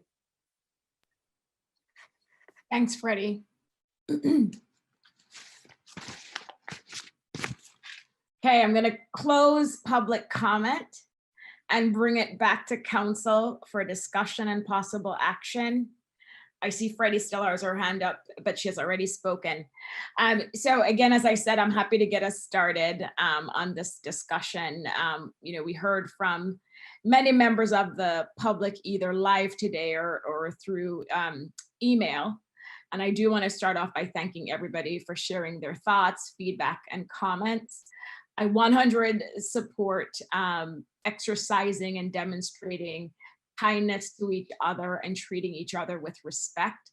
And I think that's something we all try to do. And I think that's definitely what we will continue to do regardless if we adopt this policy. Of course, this policy isn't just for this council, it's also for future councils. And so a lot of times when policies are adopted, you have to think long-term, and you also have to think what's in the best interest of the community long-term. And so, you know, a couple of points, and I will address some of the suggestions that were made, and obviously I'd want my colleagues to weigh in as well. But this is not intended to be punitive. I will support the policy this evening, and I'm open to making some changes depending on what majority or more of us agree to in our discussion. But I do think this policy is very important when it comes to holding ourselves accountable to each other and to the public. I said at the beginning, I do not want to have a double standard where we have adopted codes for our residents, and when they violate the codes, we hold them accountable. But somehow we are not holding ourselves accountable by putting enforcement mechanisms in place to hold us accountable. And I want to thank the city attorney because the draft policy gives each of us and future council members opportunities to learn from inadvertent violations possibly, or even if it's intentional violations of the written norms, policies, or law. You know, if we do it once, we still cannot be admonished or censured, you know, even a second time. And so it really allows us to learn and grow together. And it's a good reminder about what our norms and policies are to ensure that we're complying with them in our representation of our community. And I'm going through, you know, took notes on what I was hearing. The first thing I also want to address, there was a member of the public that listed many jurisdictions that have different accountability policies.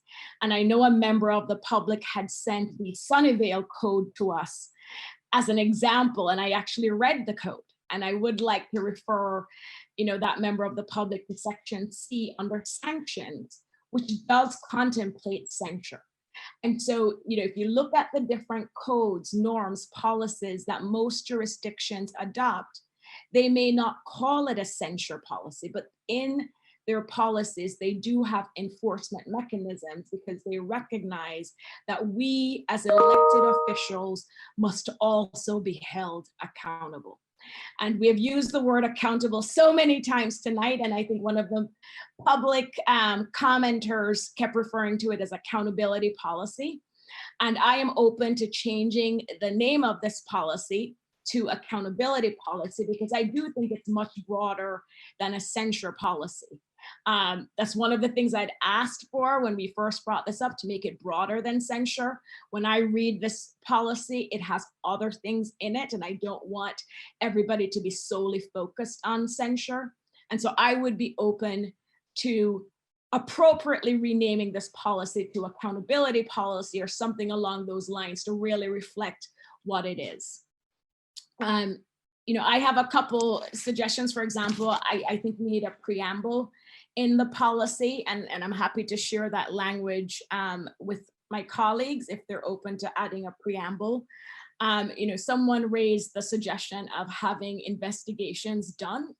If we get to the point where we're considering, or a future council is considering censuring a council member, I am not opposed to that. I do think it's either all or nothing, and I'd have the city attorney weigh in on this, because how would we determine when to investigate and when not to investigate? So I would definitely want the attorney to weigh in on having this investigation requirement. I am comfortable with the 10 minutes for the council member, because if you look at the draft policy, you know, even if you have 3 or 4 other council members in support of bringing the censure or formal admonition forward, they have a total of 10 minutes. And so it would equal the same time. It's not each of them would have 10 minutes, a total of 10 minutes. And that would give the council member an equal amount of time. You know, I do think we need to clarify in the draft policy that it has to be the same norm or policy that's violated. I know that's the intent, but it's not clear there. And I want to make sure, because it's such a fair policy where we're giving people multiple opportunities before any of the actions or exercise, I want it to be clear that it has to be the same norm or policy or law that's violated. And I do think inserting written, so it's clear it's something we've adopted, that everybody is aware of, everybody, can read. I think that would be helpful as well. The last thing I will address is the supermajority suggestion. I am not in favor of the supermajority. It's interesting that one of the reasons being proposed for the supermajority is a claim by some that it would be political. The same argument could be made if you buy into the argument that you may have councils with 3 aligned on one side and 2 aligned on the other side, which, by the way, by saying that, that is fostering divisiveness in our community. Every time on social media, emails, we're constantly telling our residents council is divided. That is just perpetuating this. So, but even, let's assume that you do have a council that is divided 3-2. And the assumption is if it's 3-2, then those 3 council members may vote against another council member. The assumption then is if you make it supermajority, then that 4th council member who would be in the minority would stop a valid censure then, if the assumption is everybody's just going to vote their political alignments. I think that's not true. I don't think it reflects this council. So I do not think we need a supermajority. I think having a simple majority with the investigation for each claim, I think that, I know it's not necessary, but I definitely would support that if other council members are supportive of that. But I think we need to have an accountability policy for our council. I support it 100%, no double standards. And so with that, I will stop and look to see if any other council members have comments before we go to a possible motion.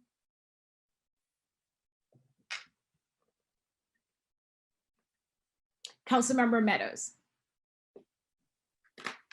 Thank you, Mayor. And also thanks to City Attorney Houston for putting together this draft. So I think Mayor and City Attorney have clarified a lot of the sort of misunderstandings or misinformation that has been out in the public. I want to pick up on a couple more.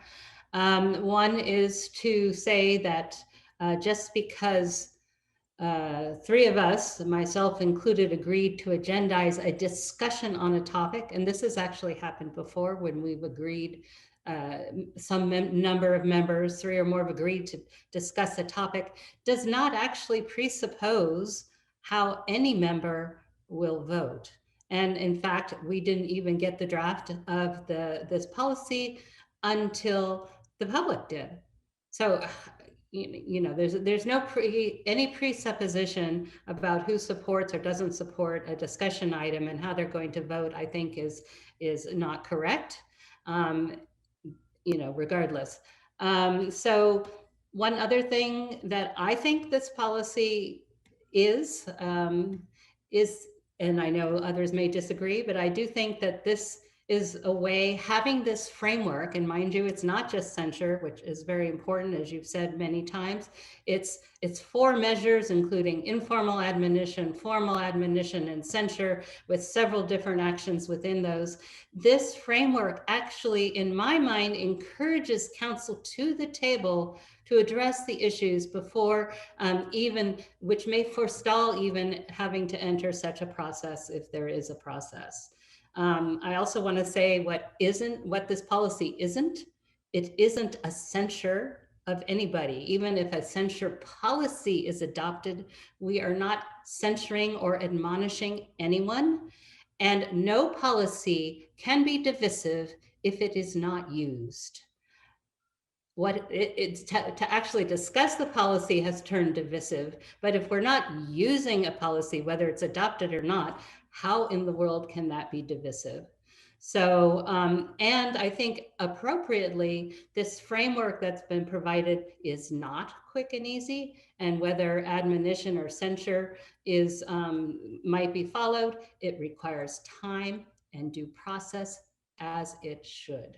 So in my mind, I don't see how one could possibly use this about opinions or free speech or anything. It actually requires violations of laws and policy. That those aren't opinions, those are objective standards in terms of accountability. So I do want to point out that a previous council had no standards at one point for holding commissioners accountable, and the council did get together and pass some accountability standards for commissioners. And I have actually spoken with former council members who feel such a tool as this could be useful. As with any tool that reeks of an insurance policy, we hope if this were to be passed to put it in a drawer and never have to use it. And so I think that in itself can add value if we know that we have tools, but we know we don't want to go to that. Again, force us to talk to each other. I actually think this council works very well together, despite some differences in opinions. And there's been times that we've been disappointed in each other, I think, but we work well together. We are respectful and, well, I don't know if kind, it's hard to be kind over video, but I would try to be kind over Zoom if I knew how to do it. So the residents sometimes speak to the fact that we have tools already. So let's look at some of those tools, and are they sufficient to help us if we as a council or any council in the future runs into difficulty?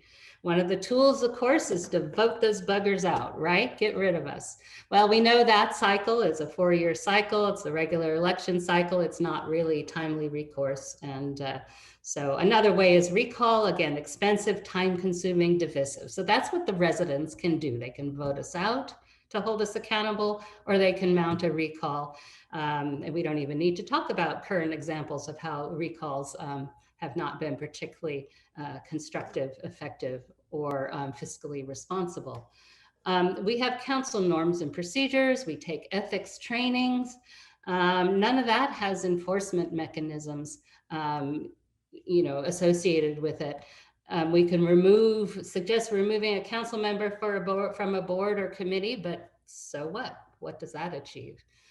We could also have a vote of no confidence, but that applies to ability to do the job itself, or at least that's how I interpret a vote of no confidence. In fact, we've seen our county supervisors take a vote of no confidence against our county sheriff recently.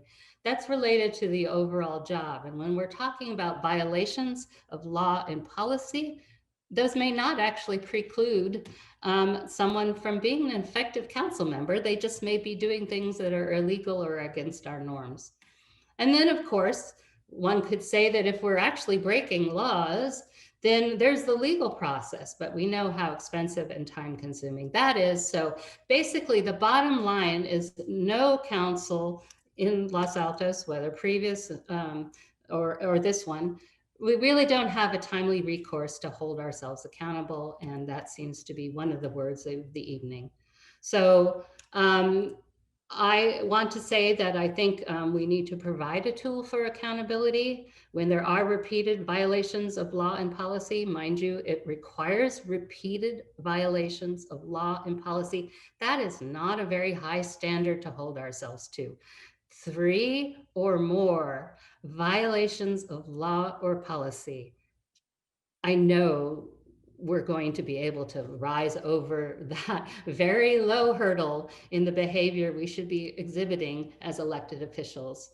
So I believe we should hold ourselves accountable. I like the idea of an accountability policy, not a censure policy, because and so I would support that we move forward with an accountability policy. And I will end my preamble and postamble there. Thank you, Councilmember Meadows. Councilmember Lee Ang. Thank you. I would have appreciated an opportunity for us to have time to discuss whether or not we should have empathy training I think a policy such as this one proposed requires thoughtful consideration and meaningful dialogue about the actions that we're about to take, if any, because this policy may have, like you said, future repercussions and outcomes, and perhaps things that we do not anticipate. I think it's sad that we fail to acknowledge that we live in a diverse community and have many different styles, ethnic backgrounds, and beliefs which are expressed in different ways that may not be understood or appreciated by all council members. I am concerned about this policy going forward. I don't think it's right now a good policy. It is fundamentally flawed, and for two reasons. One, I do agree with the supermajority to censure. And number two, it denies the accused individual a fair due process. The proposed censure policy is ripe for abuse. Unless a supermajority vote is required to censure a council member, it will likely be a member of the two-member minority who will be always targeted for censure by the three-member majority. The proposed censure policy deprives the accused due process. You are limiting the person to only 10 minutes. Councilmember Meadows just spoke, and she used a substantial amount of time. We've also seen prior council members who've spoken on a point for longer than 10 minutes. So I am concerned. The policy states that an investigation is not required, and I'm glad you agree that an investigation is required. And my concern is this policy can be based on hearsay or opinion. Right now, this denies the accused due process and the presumption of innocence. A bedrock principle of the American criminal justice system is that a defendant accused of a crime is presumed innocent until proven guilty beyond a reasonable doubt. This protection comes from the due process guarantees in the 5th and 14th Amendments of the US Constitution.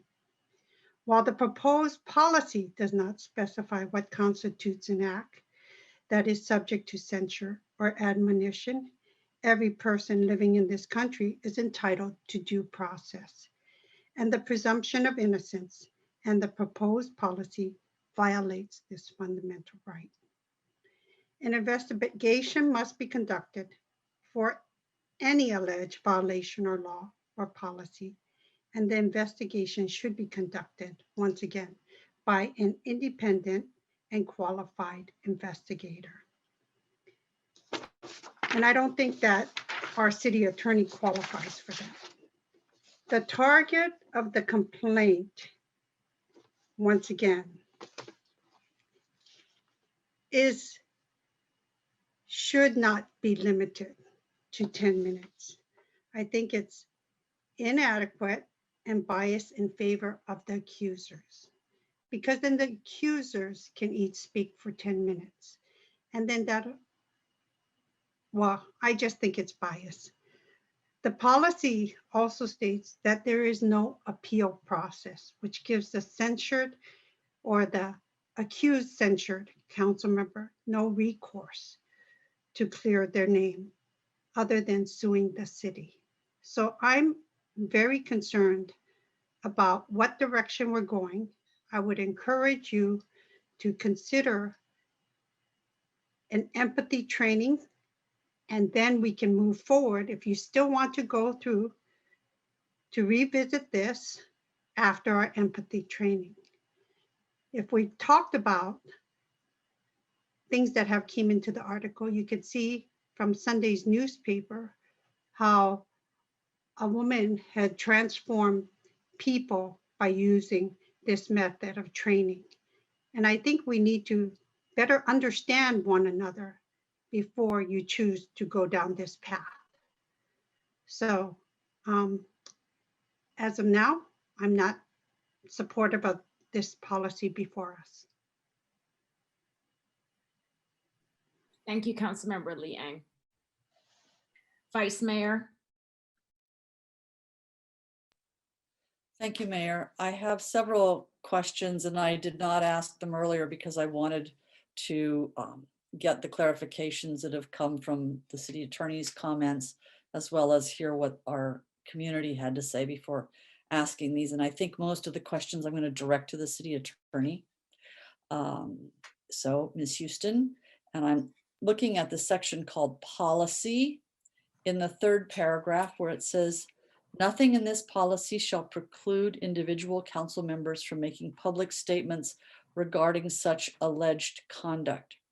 I'm not sure the intent of that sentence. That's the first sentence in the third paragraph, because, and I'm not sure how that plays then into the possibility that if we are talking about a situation where there in fact might be a vote for admonishment or censure, that we would have a potential Brown Act issue if someone has made such public statements before the matter were to be, quote, adjudicated. And I'm going to run through these. I don't know, Ms. Houston, if you want to respond to them one at a time or you want me to go through all of them first. Probably one at a time. Okay. That is written that way because there is always the opportunity for council members to be able to criticize their fellow council members, and that wouldn't be admonition and it wouldn't lead to censure, but that's your First Amendment right at a public meeting to disagree. And so you can make public statements.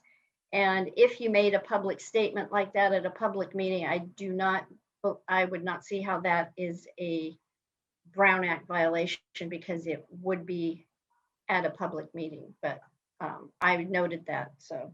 Okay, because I think that the purpose of that is truly unclear. The second one is at the beginning under admonition. An admonition may be informal or formal and is typically directed to a member or members of the council. As it stands now, the mayor is responsible for running our meetings. And if someone says or does something that's out of norms and out of place, the mayor, I know that our mayor, our current mayor, doesn't hesitate to say that we've oopsed and ask us to fix that. So my question has to do with this informal admonition.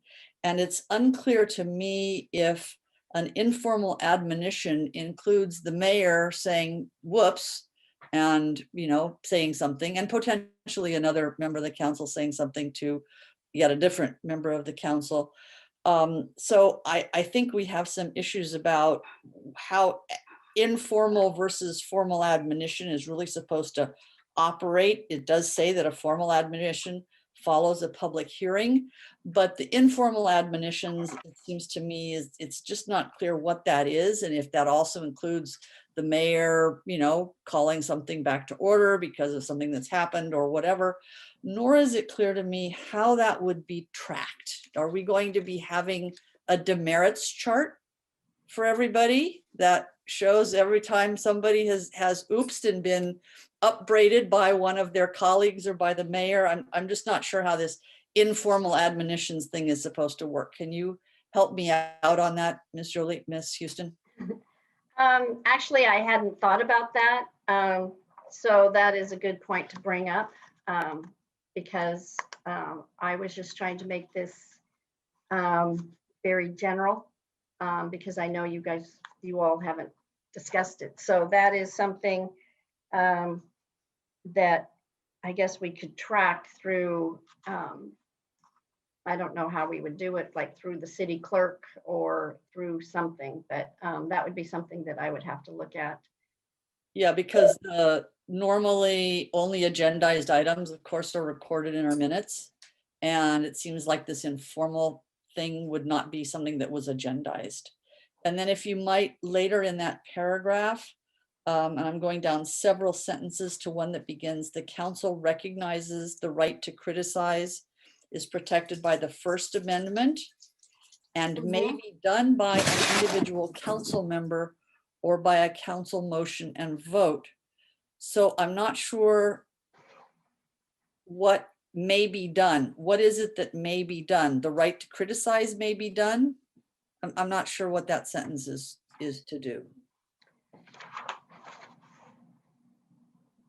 Well, that would be if there was an admonition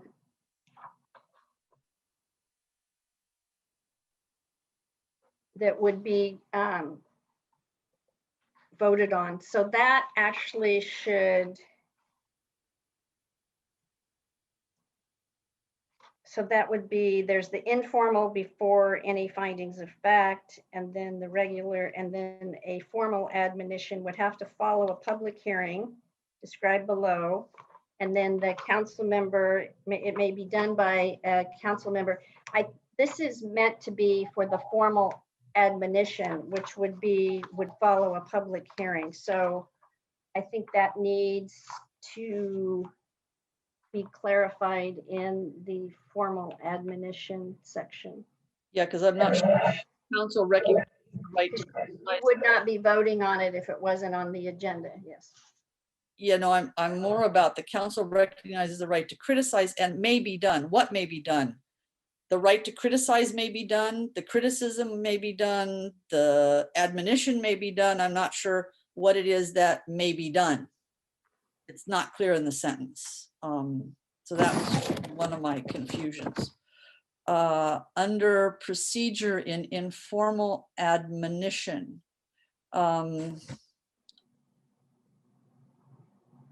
it says right kind of in the middle, including the previous 2 or more times that the council member who would be subject to the admonition had been warned. So again, it's, you know, kind of how do we keep track of these? I think it's the informal admonition thing that just needs some more development and in the minutes. I guess I'm a little, I understand which Councilmember Meadows pointed out that 3 members asked for this to be agendized, but more than that, 3 members directed and asked that this be agendized in a way that requires staff time, and staff obviously spent time, and I appreciate that you spent time putting this together. I guess I'm also a little bit puzzled that after spending, I don't remember how many hours and how many study sessions we spent on the council norms, that this did not come either through a study session or perhaps to the open governance committee to look at prior to us trying to scrub it for potential adoption. So yes. I guess that's my short way of saying I don't think this is ready for prime time. I believe during the norms that when we got to the end of the norms and there was some discussion about enforcement, and I believe I asked about if there was, do you want to put enforcement in the norms? And I believe the majority of the council said, no, we would rather come back with a policy, and the rest of you could. So I don't dispute that at all. I don't dispute that at all. I'm just saying that I think this isn't ready for prime time. And I'm also very concerned about whether this achieves what we pretend to think this achieves. I think there's been a lot of talk about, quote, accountability here. I think about a core part of our norms, which says that we will treat the public, the staff, each other, and so on with respect, civility, and courtesy. And while we may want to reserve some sort of censure policy for a really egregious violation of law, I am truly concerned that we haven't really scrubbed through and thought through whether this really does provide any sort of real accountability, in that I don't know that it's really going to change behavior. I'd like to think that everyone who serves, that I've seen serve on this council, have in fact tried, not that we always succeed, but have tried to treat each other with respect, civility, and courtesy. And I am concerned that what we're setting ourselves up for here are constraints based on preconceived notions of what constitutes appropriate treatment of each other in the context of norms. So I'm not ready to act on this tonight. I'll put it that way. Thank you, Vice Mayor. Councilmember Weinberg. Thank you, Mayor. My apologies to the council and to members of the public. My computer had a hiccup, and I'm sorry I missed some of the Vice Mayor's comments, though I think I got the gist of it, and I heard the last 3 or 4 minutes of her comments. In general, I find myself substantially in agreement with the comments made by Councilmember Meadows. Mayor Flagger, I appreciate your comments and clarifications as well. And I think the idea of retitling this as an accountability policy makes a lot of sense.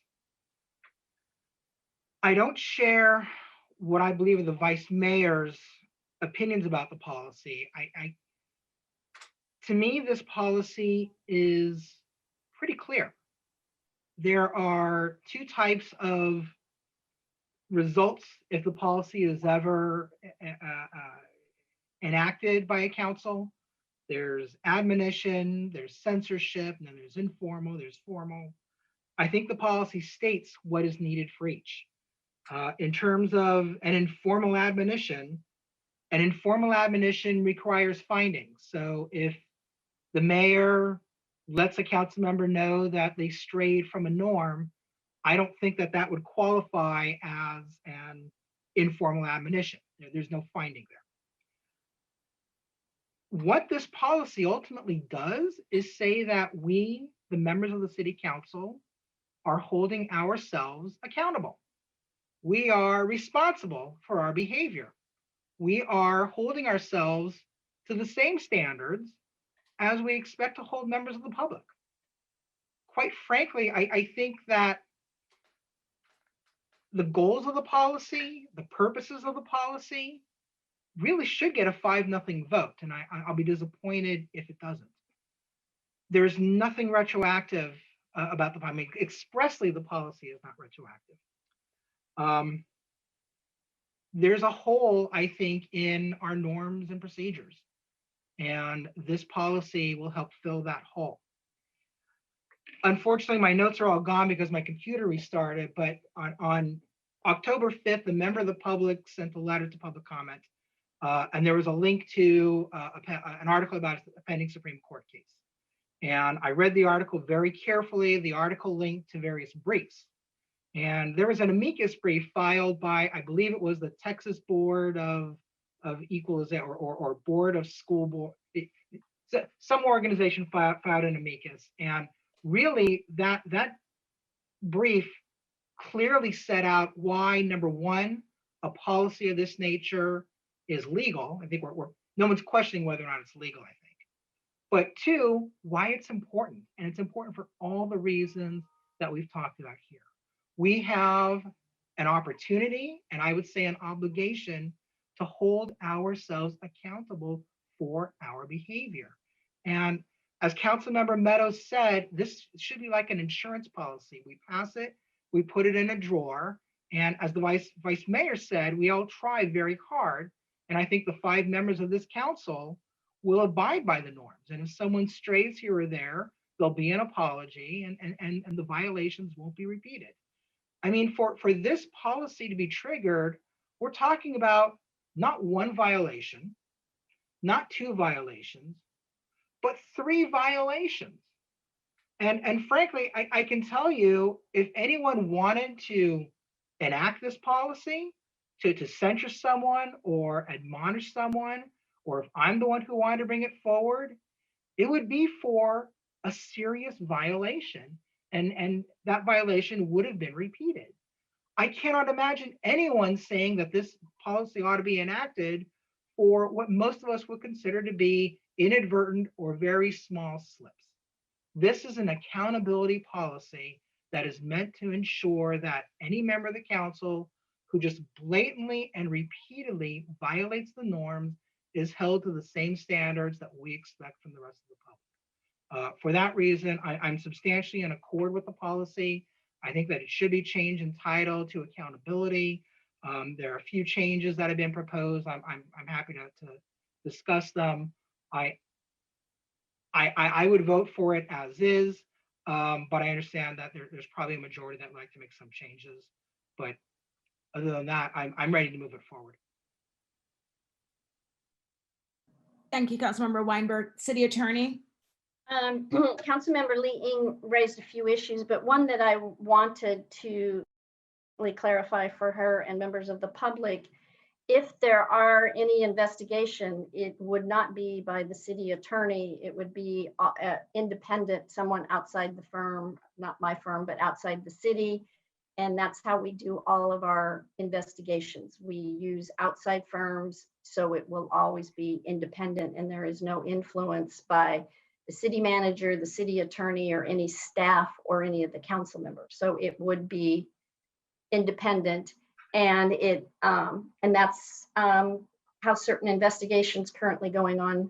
Well, we have had investigations, and that's how we've treated them. So I just want to reassure Councilmember Lee Ing that it would be treated like any other investigation where an outside person would be doing the review. Thank you, City Attorney. So a couple of things just based on what I've heard, and I do want, I may be the third council member saying this, but again, we hope we never have to use this policy.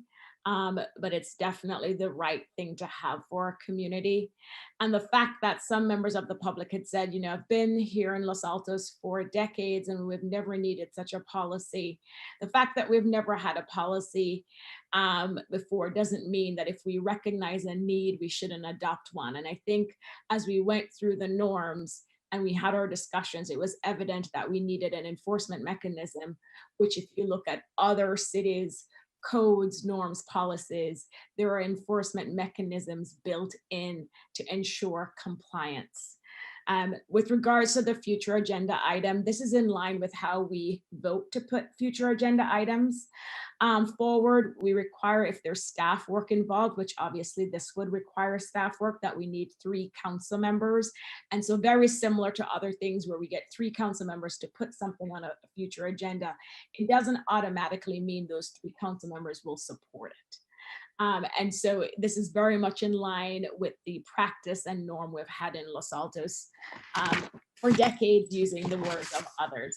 I do also want to make clear, based on the comment that was made by our colleague, that this policy has nothing to do with penalizing anybody's style, belief, or culture.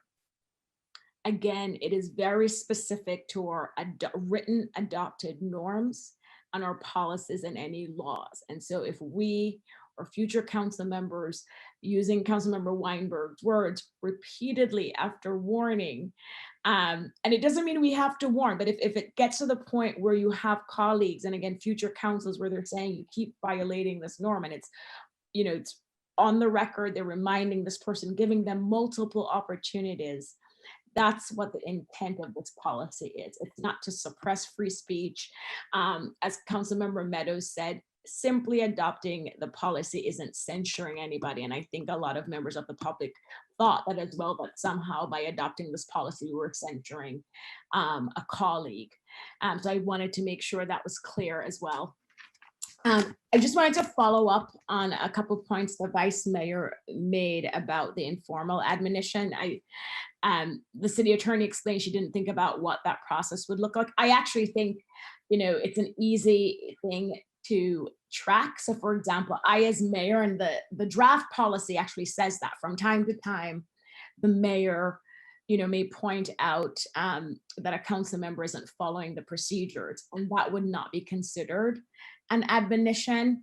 And so for me, and if we need to be explicit, an informal admonition would have to be someone saying on the record, pursuant to this policy, I am exercising, the ability to informally admonish you, and make it very clear that that would constitute a warning under the policy. So it distinguishes it from when we say to each other, and Vice Mayor, we all do it. And that's why I agree with the council member. We have a good working relationship, right? So I would say, you know, let's stay in line, let's keep it going.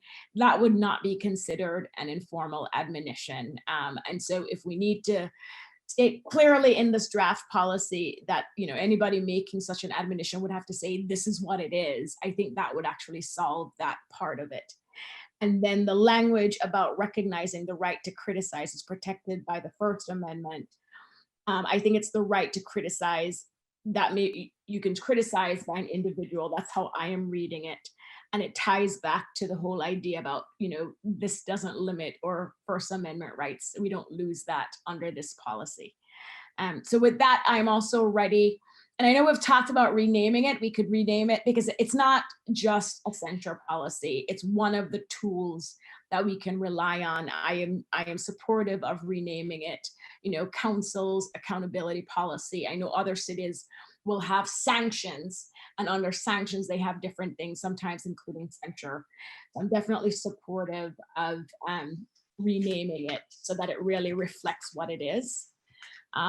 Other suggestions made on making clear that it has to be the same law or policy, because I know that's implied, but it's actually not clear that the violation has to be the same one. So I would support inserting that word.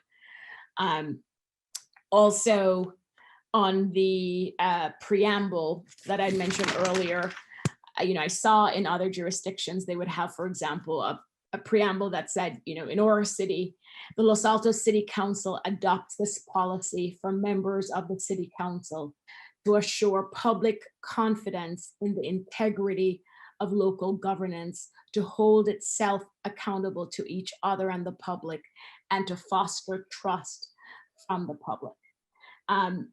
Councilmember Weinberg, I see your hand. Go ahead. I'll stop. I have 2 more points, but go ahead. I think I liked what I heard, but is there a way we could put that on the screen to read it? No. But I can but this is recorded, and I know sometimes staff will go back and watch the videos to make sure they captured what was said. But I'm happy to say it again. The only thing I would add, and I'll throw out, is the investigation, just to see where folks are. I could go either way. Right now it says that an investigation isn't required.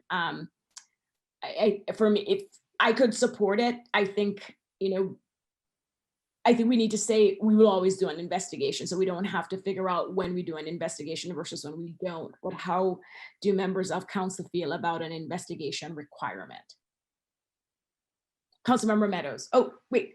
So Councilmember Meadows, I see Councilmember Lee Eng's hand up, virtual hand. So let's go to her first. I think you need to do these meetings at regular council meetings. I don't like the idea that they are done at any special meetings or at a whim. I'm concerned that these are just going to be, it should be done at a regular council meeting. You mean if anybody's invoking, if anybody's admonishing a colleague, it must be done at a regular scheduled meeting?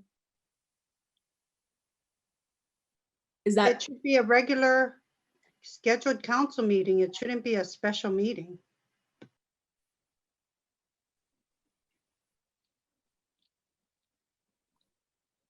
Okay. I mean, why, Councilmember Weinberg is asking Councilmember Liang, why is there a difference between allowing councils to do this at a regular meeting versus a special meeting? Because a lot of people don't pay attention to special meetings or don't get notified of special meetings. And if people wanted to be aware of this and voice their concerns, many people do pay attention to regular meeting agendas. So now I'm not clear, Councilmember Liang, what are you saying should only be done at a regular city council meeting? It says at a public formal, council members may request a discussion of a formal censure, and or formal admonition action be placed at a future, it should be future regular council meeting agenda.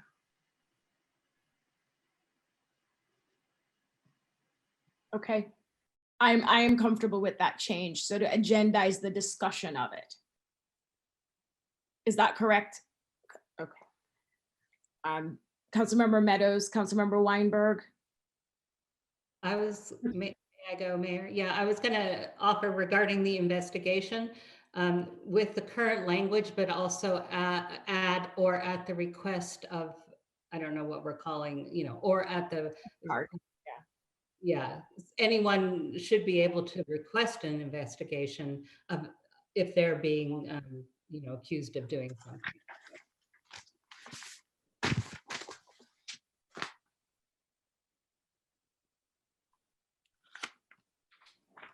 Okay, thanks for that, Councilmember Meadows. I thought I had one more thing that was discussed, but I wanted to see if there was consensus support for it, but I can't find it. So I will stop there. So we have the investigation, we have the insertion of the word same. I will read the preamble again. Anything else that anybody has on their list that they wanted us to discuss before we move to a motion?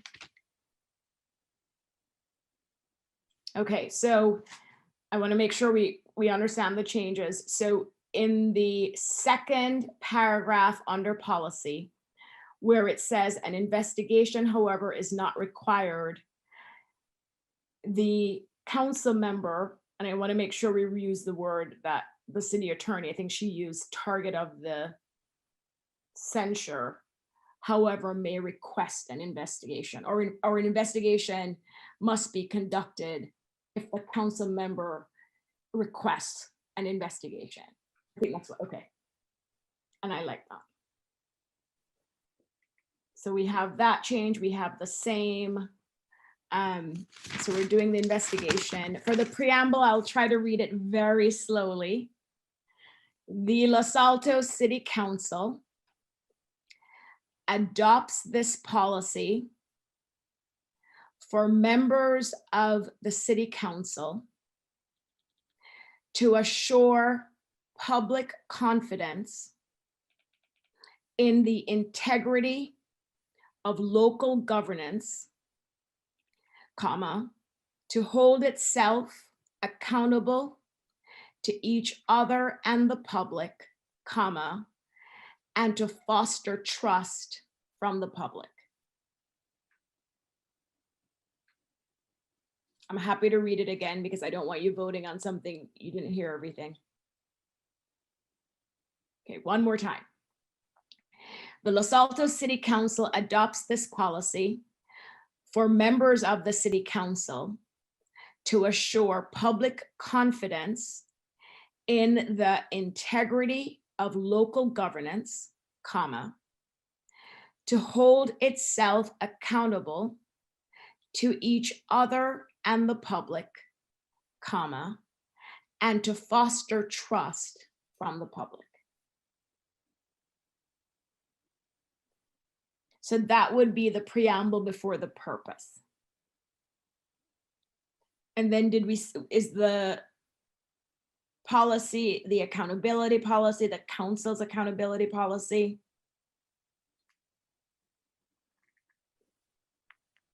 We already have a CAP. I'm just doing the acronym. It's a council's accountability policy. You could call it the accountability policy of the city council or something like, we could. Okay. Yeah, we don't want another CAP. So accountability policy of the Los Altos City Council. Yeah. Okay, so before we go to a motion, anything else we need to discuss? Councilmember Meadows.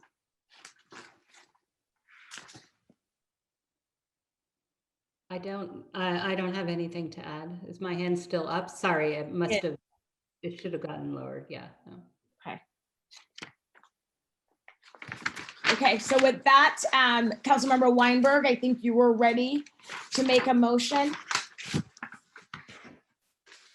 Thank you, Mayor.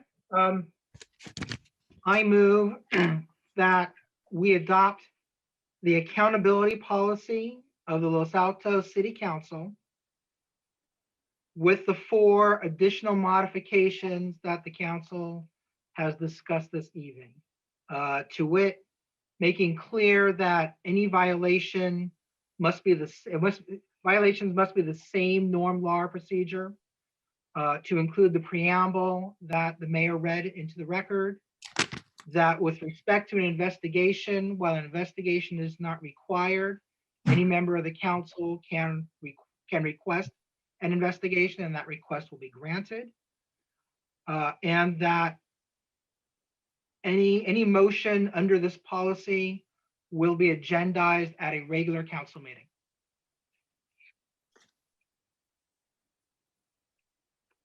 So we have the motion by Councilmember Weinberg.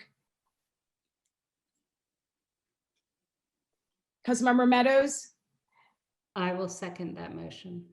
Thank you. We have the motion by Councilmember Weinberg, seconded by Councilmember Meadows. And just for those looking at the time, we will take a quick break after this motion and then come back after 10 minutes. So motion by Councilmember Weinberg, seconded by Councilmember Meadows. City Clerk, can you please call the roll? Sure. Mayor Fliger, Yes. Councilmember Weinberg, Yes. Councilmember Liang, I do want to, before I cast my vote, I would like to make the comment that I'm disappointed that we're rushing through something like this.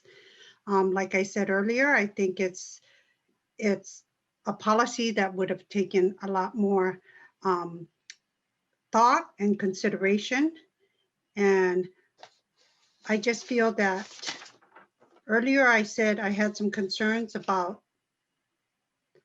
the lack of respect and my concern about not going through some sort of empathy training prior to going through this so we can make a better policy. So I am disappointed that we're just trying to rush this through.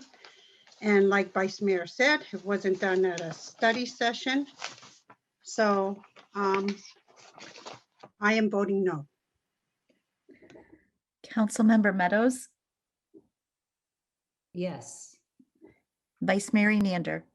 No. Thank you. The motion passes 3-2. Thank you, City Clerk. And with that, let's take a 10-minute break and we will come back at 9:50. Thank you.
Are you there, Andrea? Yes, we're ready. Thank you. So welcome back. We will resume. I'm trying to find the time at 9:51 p.m. and move on to item number 9, which is the formation of the City Council Summer Intern Subcommittee. And as it says on the agenda, I requested this, and I think I got support from 1 or 2 council members to explore. Thanks, Vice Mayor. To explore starting a summer intern program for a city. And I was excited to see so many people were supportive in the idea. And so tonight's task is simply to form a subcommittee that would work on a proposal to have a summer intern program for the city. I would obviously be very interested in serving on the subcommittee. It's something that I wanted to do this past summer, but obviously it didn't happen. And there are many things, that the city could work with interns on, but we have to also think it would benefit them. I know in the past, students have reached out asking whether or not we have an internship program. And so it's something I think that many of our kids would enjoy, would benefit from. And I think there would be a huge interest, and this would be a great way to work more with families and young kids. And for us, we do, especially our Parks and Rec department and our environmental team under Amico, they do a lot of projects that I think kids, and I'm going to keep saying kids, could contribute to and they would enjoy. And so we would benefit as well. I know the city attorney would work with us on the legalese around having a summer intern program and what they can do and what they can't do. But that's the whole idea. I think it's a win-win for the city. I think our kids would love it. I think it'd be fun. And so that's why I believe it's worth looking into. I know there are other cities. I've talked to other cities. They also have intern programs and they rave about it. So I think it's great. I'm excited to work on the subcommittee. I don't know if anybody has any questions, comments, any suggestions or thoughts. I mean, the subcommittee would really, I would suggest that we benchmark other programs and then bring back ideas, like the proposal to this council to say, this is how we recommend, and we know Los Altos, we're our own city, so we'll have to do the Los Altos spin on it. But this is what we propose as our summer intern program for the city. Take it back to this council for review and approval before we actually implement it, and obviously work with the city manager and his staff to make sure whatever we're proposing, they're comfortable having these interns in the different departments. So I will stop there. Let me check virtual hands. I think we're all having technical difficulties. One of my screens went down earlier, so I wasn't able to see the time, but let's see, Councilmember Meadows. Thank you, Mayor. I certainly am supportive of the idea of a summer internship program. My question, though, is this what, and this, Mr. England would need to chime in on this. To me, a summer intern program is kind of the hiring decisions and what that framework does our city manager actually want a council subcommittee because of to help resource wise, and he's happy to, but I mean, to me, we hire her on screen and then the staff would take care of the rest of this. So can you answer the question on whether a subcommittee would be helpful or not in this type of hiring paradigm? I think Councilmember Meadows, the establishment of an intern program would benefit, in this case, from a subcommittee. So we clearly understand the policy goals, directions, and objectives of the council. And then I think after it's up and running, to your point, I think at that point it becomes a hiring decision, and it'll become a normal process. All right, good. That's what I needed to hear. Thank you. Thanks, Councilmember Meadows. Vice Mayor. Thank you, Mayor. I think this is a great idea. I actually currently have an intern working for me with my horses. She wants to do equine management at college, and she asked as part of her high school senior year if he would could do an internship with me. So I was thrilled to do that with her. I'd be happy to work on a subcommittee for this. My only reservation, and I do completely agree with both what the mayor and what Councilmember Meadows said in asking the city manager about it, that we minimize to the extent possible the demand on staff time in setting this up, and especially the city attorney staff time. There is a very considerable amount of work ahead of her with respect to land use legislation that's been passed. And quite frankly, the less we have to draw on her time and the more the subcommittee can do, the better off the city would be just in terms of management of tasks. Thanks, Vice Mayor, and I agree. I 100% agree. Councilmember Weinberg. Thank you, Mayor. I think this is a great idea, and I think that it is going to be a phenomenal opportunity for our youth who are interested in interning. I personally interned both in high school and in college. I have a pretty good understanding of what a good internship is versus what a bad internship experience is. This is a subcommittee that I would absolutely love to work on. I'm also, the liaison to the Youth Commission, and I can tell you that there are some incredible kids, and using your word, I mean, they are still kids, but that there are some incredible kids in this city who I think could really add to our community. They could add to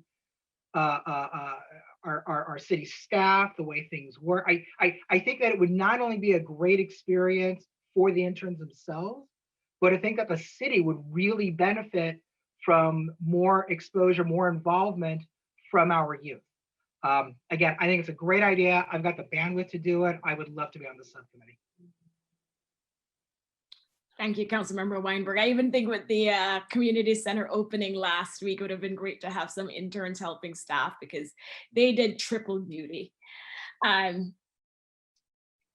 Liang, would you like to weigh in here? I think the internship program would be great. I think the vice mayor would be great as well as Councilmember Weinberg. Because I think as the vice mayor becomes a mayor, I think it would be great to have her be part of shaping that program as well. So, I think either way, you don't have to take on as much again, and you can let these two wonderful people take it on. So that's all I would have to say. But I think it's a great program. Thank you, Councilmember Liang. Okay, so I think we have all commented, even though it was supposed to be the question portion. Let's see if there's any public comment.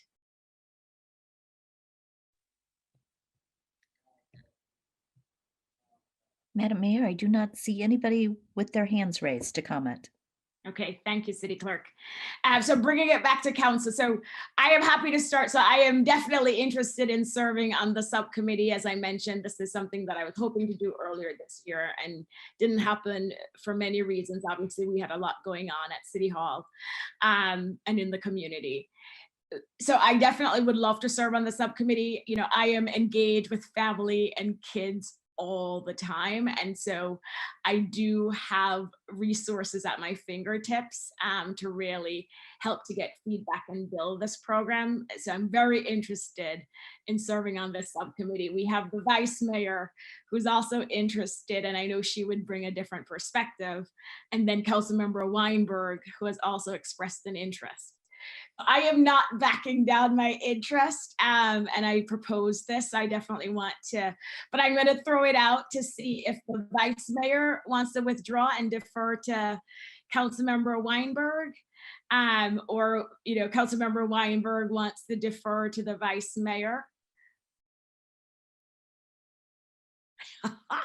It's gonna, maybe I'll just We're gonna make you pick or flip a coin. I'm not sure how you want to do this, Mayor, but I'm just trying to make it easier where we get to a vote.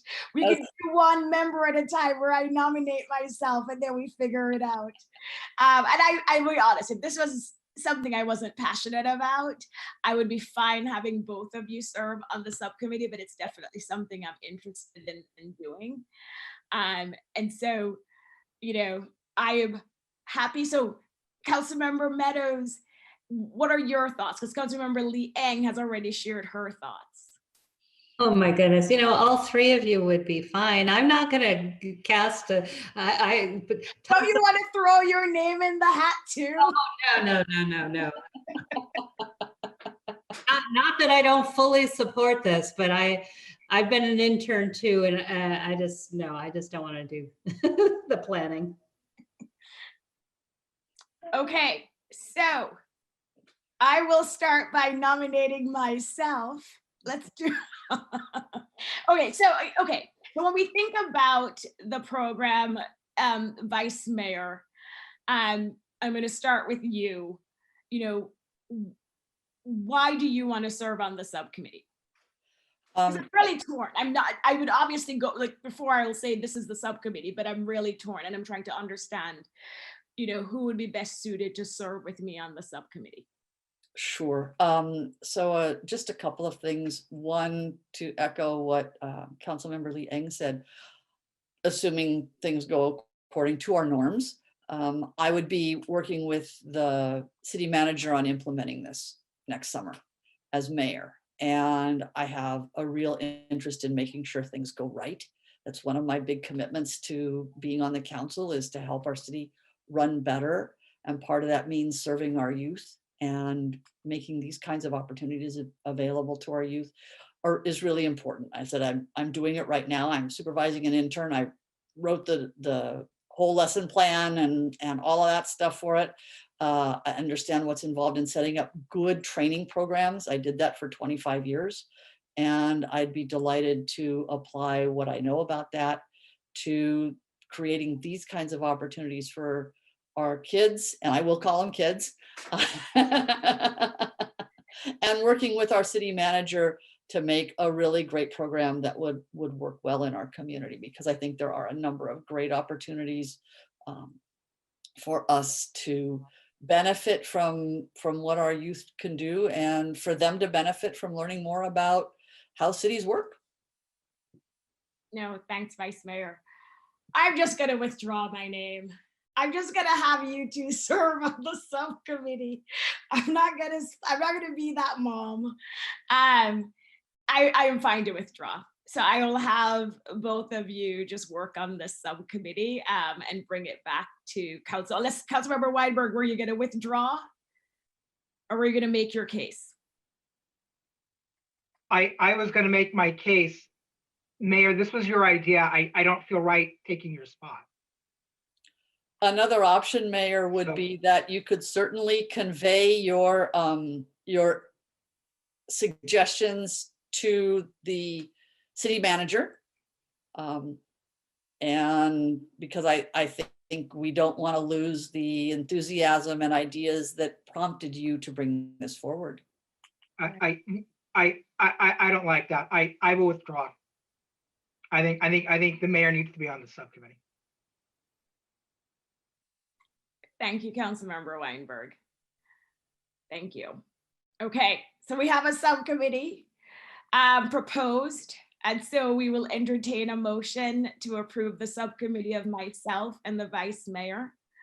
And the plan would be whatever proposal we come up with, we would bring it back to this council for review and approval before we move it forward. Councilmember Lee Eng. So moved. So motion by Councilmember Lee Eng. Councilmember Meadows. Seconded. Seconded by Councilmember Meadows. City Clerk, can you please call the roll? Sure. Councilmember Weinberg? Yeah. Councilmember Lee Eng? Yes. Councilmember Meadows? Yes, I guess I was soft there. Yes. Sorry, Vice Mayor Enander? Yes. And Mayor Flegger? Yes. Thank you. That motion passes unanimously. Thank you, and thanks again, Councilmember Weinberg.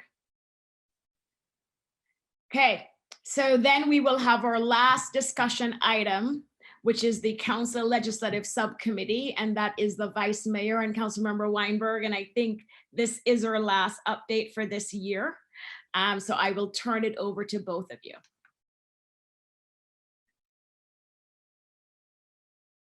Sorry, I had to unmute myself. So you received a up to the last minute final report on all of the bills that we tracked through the subcommittee this year. They continue to indicate those with which we took positions, which have an asterisk, and they are grouped according to those that actually made it all the way through the process, as well as those that have fallen by the wayside and those that appear to be second two-year bills. They may come back, but I do want to point out if they do come back in the next session, they would have different numbers because they do start numbering all over again for each session. Altogether, there were 4 bills that we, 2 of which we supported and 2 of which we opposed, that have been deferred to potentially next session. There are 2 that we supported that were signed by the past and were signed by the governor, 2 that we opposed that he vetoed, and 3 that we opposed that he signed. More significantly, I think, is that we have a large number of bills here and others that we didn't track that are going to place demands on the staff for implementation. And the most significant of those are, my last count was there were about 30 land use bills that passed, at least 15 of which have a direct impact in Los Altos.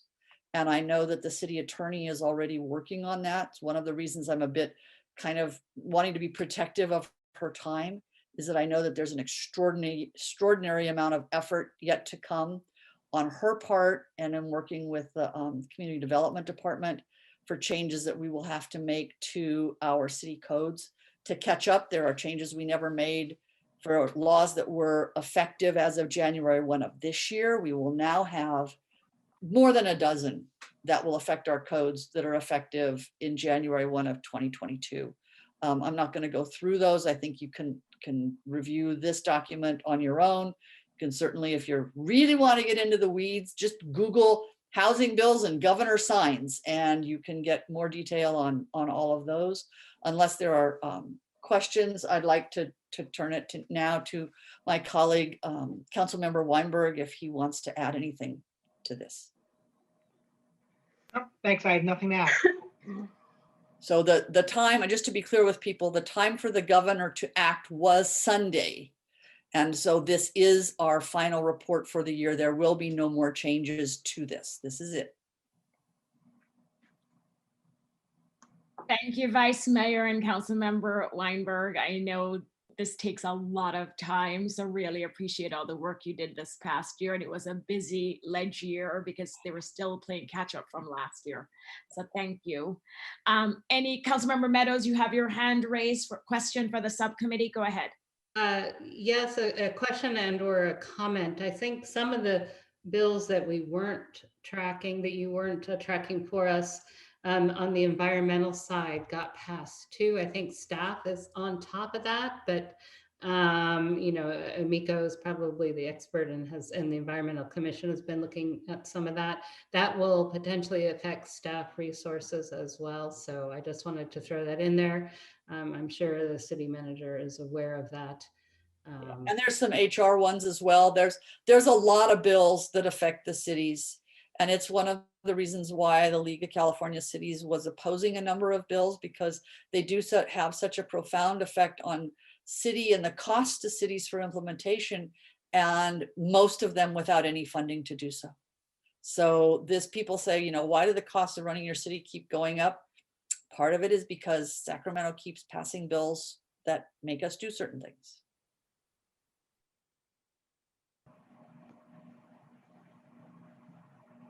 Councilmember Liang. I just wanted to thank the Vice Mayor and Councilmember Weinberg for your work on the Legislative Committee. I know how much work it is, and it was really helpful on the reports you provided to us and the updates you provided to us. So thank you so much for doing all that work for us. Thank you. Thank you, Councilmember Liang. I just have one question on the Rivas bill that Governor Newsom signed that allows us to have these emergency meetings. When does it expire? So how far out can we keep doing this every month, determining, is there an emergency so we can continue to work remotely? Because I know he vetoed one of the bills and he signed one. Can either of you share that with us, please? I can tell you the one he vetoed. The one he vetoed would have required cities, and it would not have affected us because it only applied to cities of more than 250,000, and would have required us to continue, a city to continue to do basically a hybrid type of meeting and with some other conditions. So that one he vetoed. I will defer to the city attorney on the one he signed. I believe that it, and I'd have to check again, but I thought that that was AB 361 and that it's 361 and it would have, so the state order expired on the end of September. So if we continue to still declare our state of emergency locally, we can continue these virtual meetings. And I'm not aware of the termination date. John, you might know, but yeah, good evening, Council. I believe it ends January 31, 2022. yeah, that's what I was going to say, but I'm at home and I think my bill is at the office. So so it is a short window. Okay, thank you. Unless pandemic unless there's a change. Okay, thank you. So if no more questions from council, let's go to public comment on item number 10.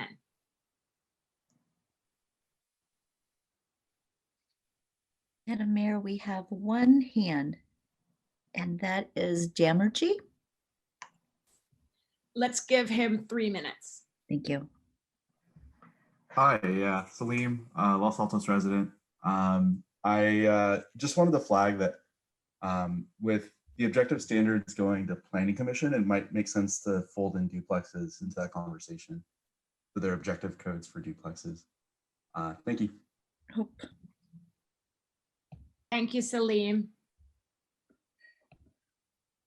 That was quick.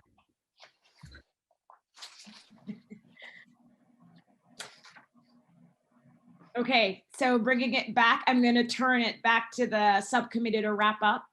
Anything else? I don't think we have anything else to add, Mayor. Great job. Thank you. Thank you, thank you, thank you. Until next year. And we start all over again. Start all over. Groundhog Day. Okay, well, thank you so much. We will move on to, well, informational items. We know it's there for us to review as part of our packet. And then next we will have council reports and directions for future agenda items. And Mr. England, I always like to start with staff, only because we've been talking for the last 3 hours. Thank you, Mayor. Happy to report I was at the ICMA conference the beginning part of last week. It was good to get together with colleagues again. We had at the conference a testing mandate similar to what the federal mandate we believe will be. So it was interesting to watch that implemented. And there were a lot of takeaways. The big takeaway is everyone's really struggling to figure out the hybrid approach, reopening city halls, reopening services, and how do you best serve the public kind of in this, the new phase of the pandemic we're in. So one of the council members asked me, well, what were the great suggestions? And I was like, none. We had so many questions, but there's not one thing that everyone is doing. But I am happy to report Los Altos where we're at, and we're going to announce our next phase in reopening next week, I believe. We're in line or a little bit ahead of the pack, but we seem to be following best practices and the safety guidelines as best as they're known today. But it was a good time, and it's always nice when you realize you're not struggling alone. You're struggling with others. It's very nice. Good therapy. Yes. Thank you so much, Mr. England. I'm happy it went well. So who would like to go first on reports or requests for future agenda items? Let me go to the virtual. I can see everybody, just so you know, there are less rectangles in front of me. So if someone just wants to raise their hand, I lost one of my screens, so that will help. Who would like to go first? I will, oh, go ahead, City Attorney. Well, I need to apologize to Gabe because I didn't talk to him about this, but we've been talking about the SB 9, 8, and 9 training and objective standards. And I just wanted to feel out the council to see, would you like an update PowerPoint on the 26th as a study session? And then maybe to give us some direction on how we can adopt certain regulations sooner and later, and then bring them, and then do that, and then get them in place by the end of the year. So I just wanted to know if that would be, if we have time on the 26th. I was thinking that might be a good way to, because yeah, I don't want to get into a discussion, but I kind of want to do it sooner than later. I see. As soon as you're ready, please, let's schedule it. If you're ready, we're ready. I don't think anybody's objecting to that. So yes. Oh, great. So this would be joint study session with the Planning Commission, with us at the study session, and the Design Review Commission. I was thinking it would just be with the council and get some direction how you want to go forward with it. If you, okay, because I think there's a way that we can, I'm getting into discussion, but there's a way I think we can do it and get something on the books and then do further study after the first. So that's kind of where I wanted to go. So just City Council. I think everybody is supportive of that. If you're ready and it works for the city manager's agenda. Councilmember Liang. So at that study session, I want to make sure that that study session agenda is broader and where we can further discuss what direction we want to give our planning commission to include items that need to be for our objective standards, because we have some ideas on what needs to be discussed or what they should focus on the objective standards. And with this study session, I'm sure we're going to find out more things that we need to have included.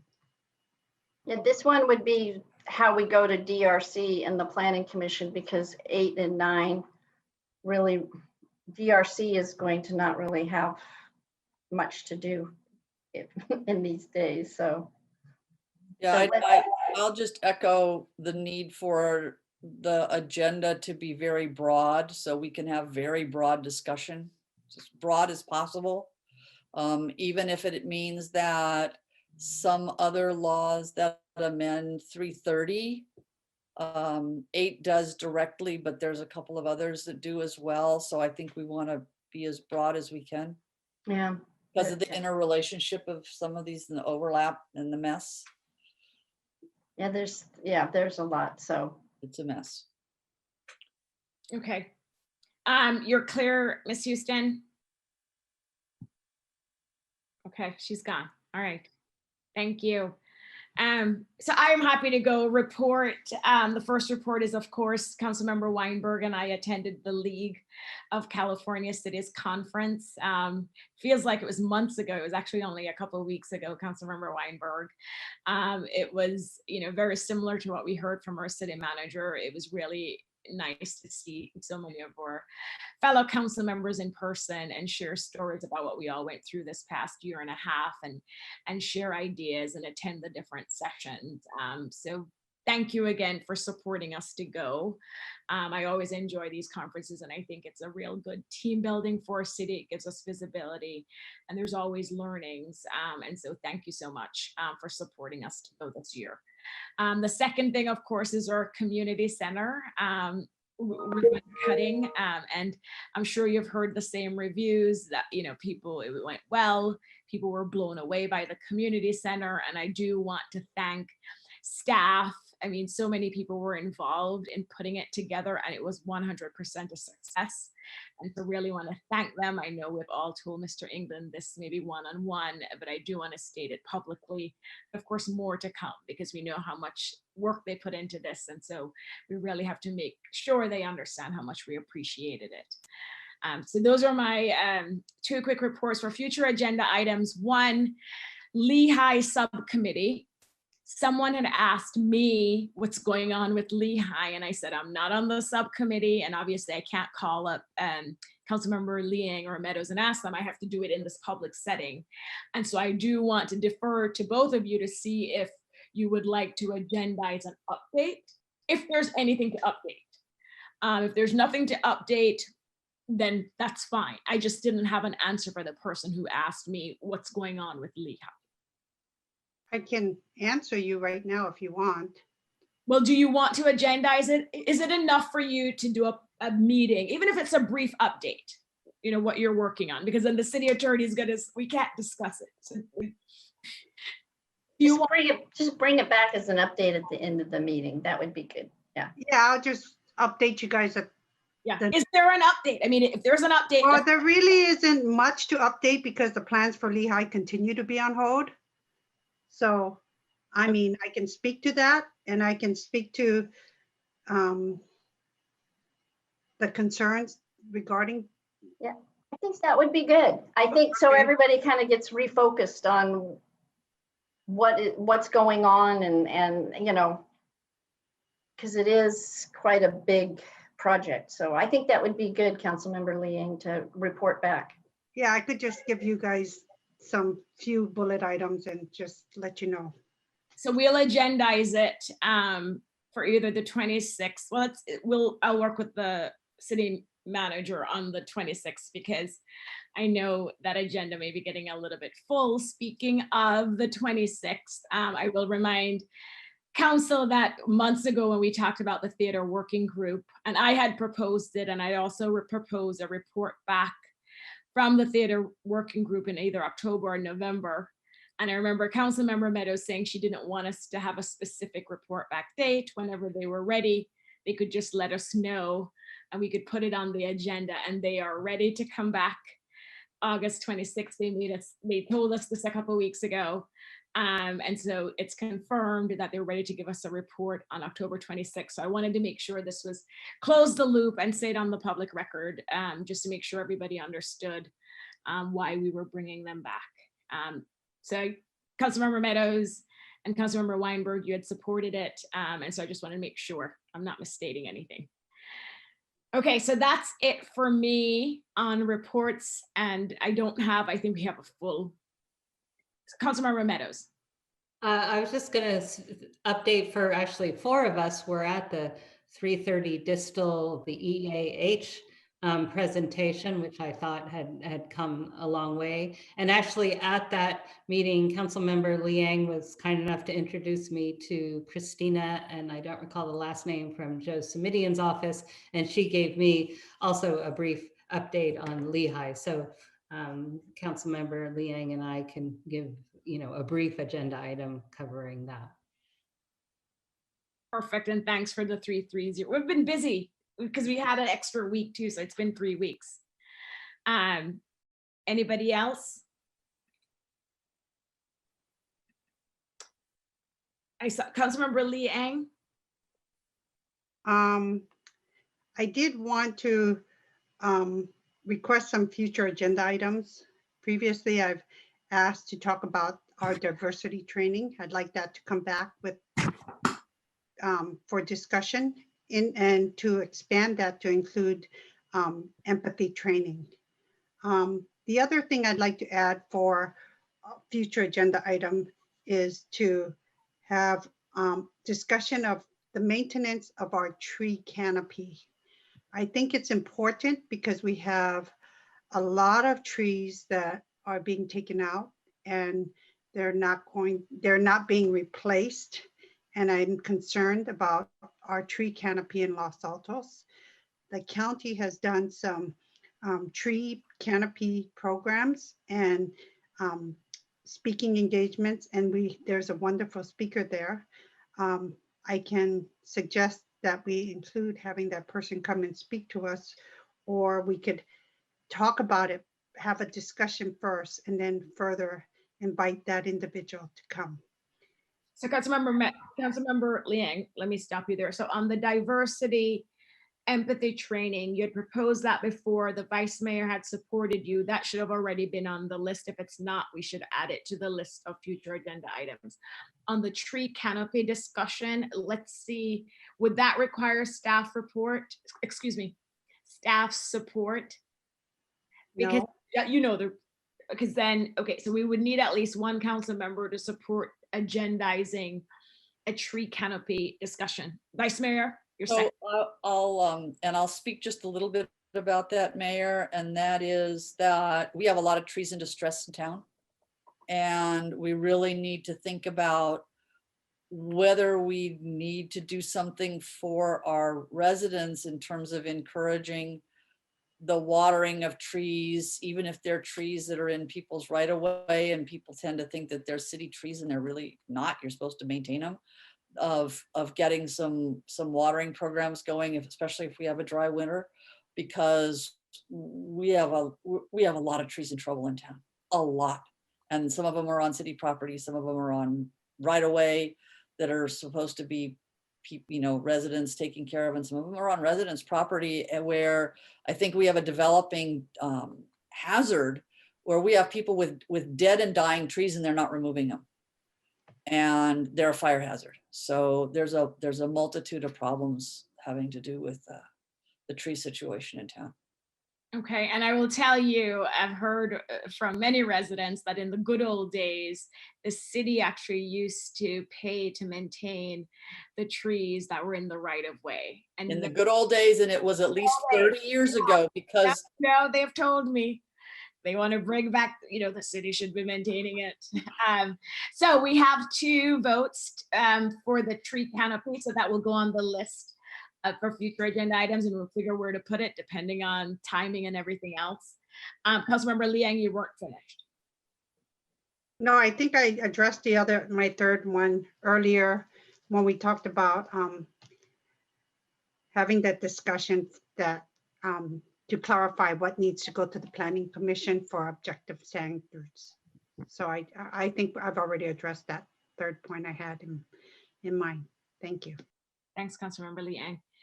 Okay, who is next? I can see everybody. So we heard from Councilmember Liang, Councilmember Meadows, myself, Councilmember Weinberg. Go ahead, Vice Mayor. Just a couple information items, and a big thank you to the Public Arts Commission for their role in the community center. They're one group that didn't get mentioned during the ribbon cutting ceremony, and they did an immense amount of work. And I know they would also want me to pass on their thanks to the council, the community, and to the Parks and Recreation staff for all the cooperative work that went into getting something on some of the walls and some of the sculptures installed. And on Thursday morning, the sculpture we were all hoping would be there for the opening that wasn't there, the big 12-foot tall, beautiful thing that's our centerpiece entry sculpture is going to be installed. It requires a crane. It weighs, it's huge and it weighs a lot and stuff. So I'm not sure we want a mob down there to watch, but if you are so inclined, I think it's scheduled for about 10:30. I think our city manager can correct me if I'm wrong. Just stay well away, because there'll be a lot of, there'll be heavy equipment involved, and it's a very exciting thing for the Public Arts Commission. I previously made a comment about Finance Commission. I've been, at other commission meetings and so on. But other than that, I have nothing to add to our already long list of things to be on the agenda.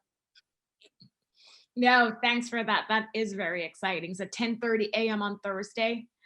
And Gabe, unless you know differently. Do they want the public there for the installation? Not a lot of people, I don't think. Poor man, No one show up if anybody's still with us. I think the time is correct, and we can allow the public to watch from the parking lot.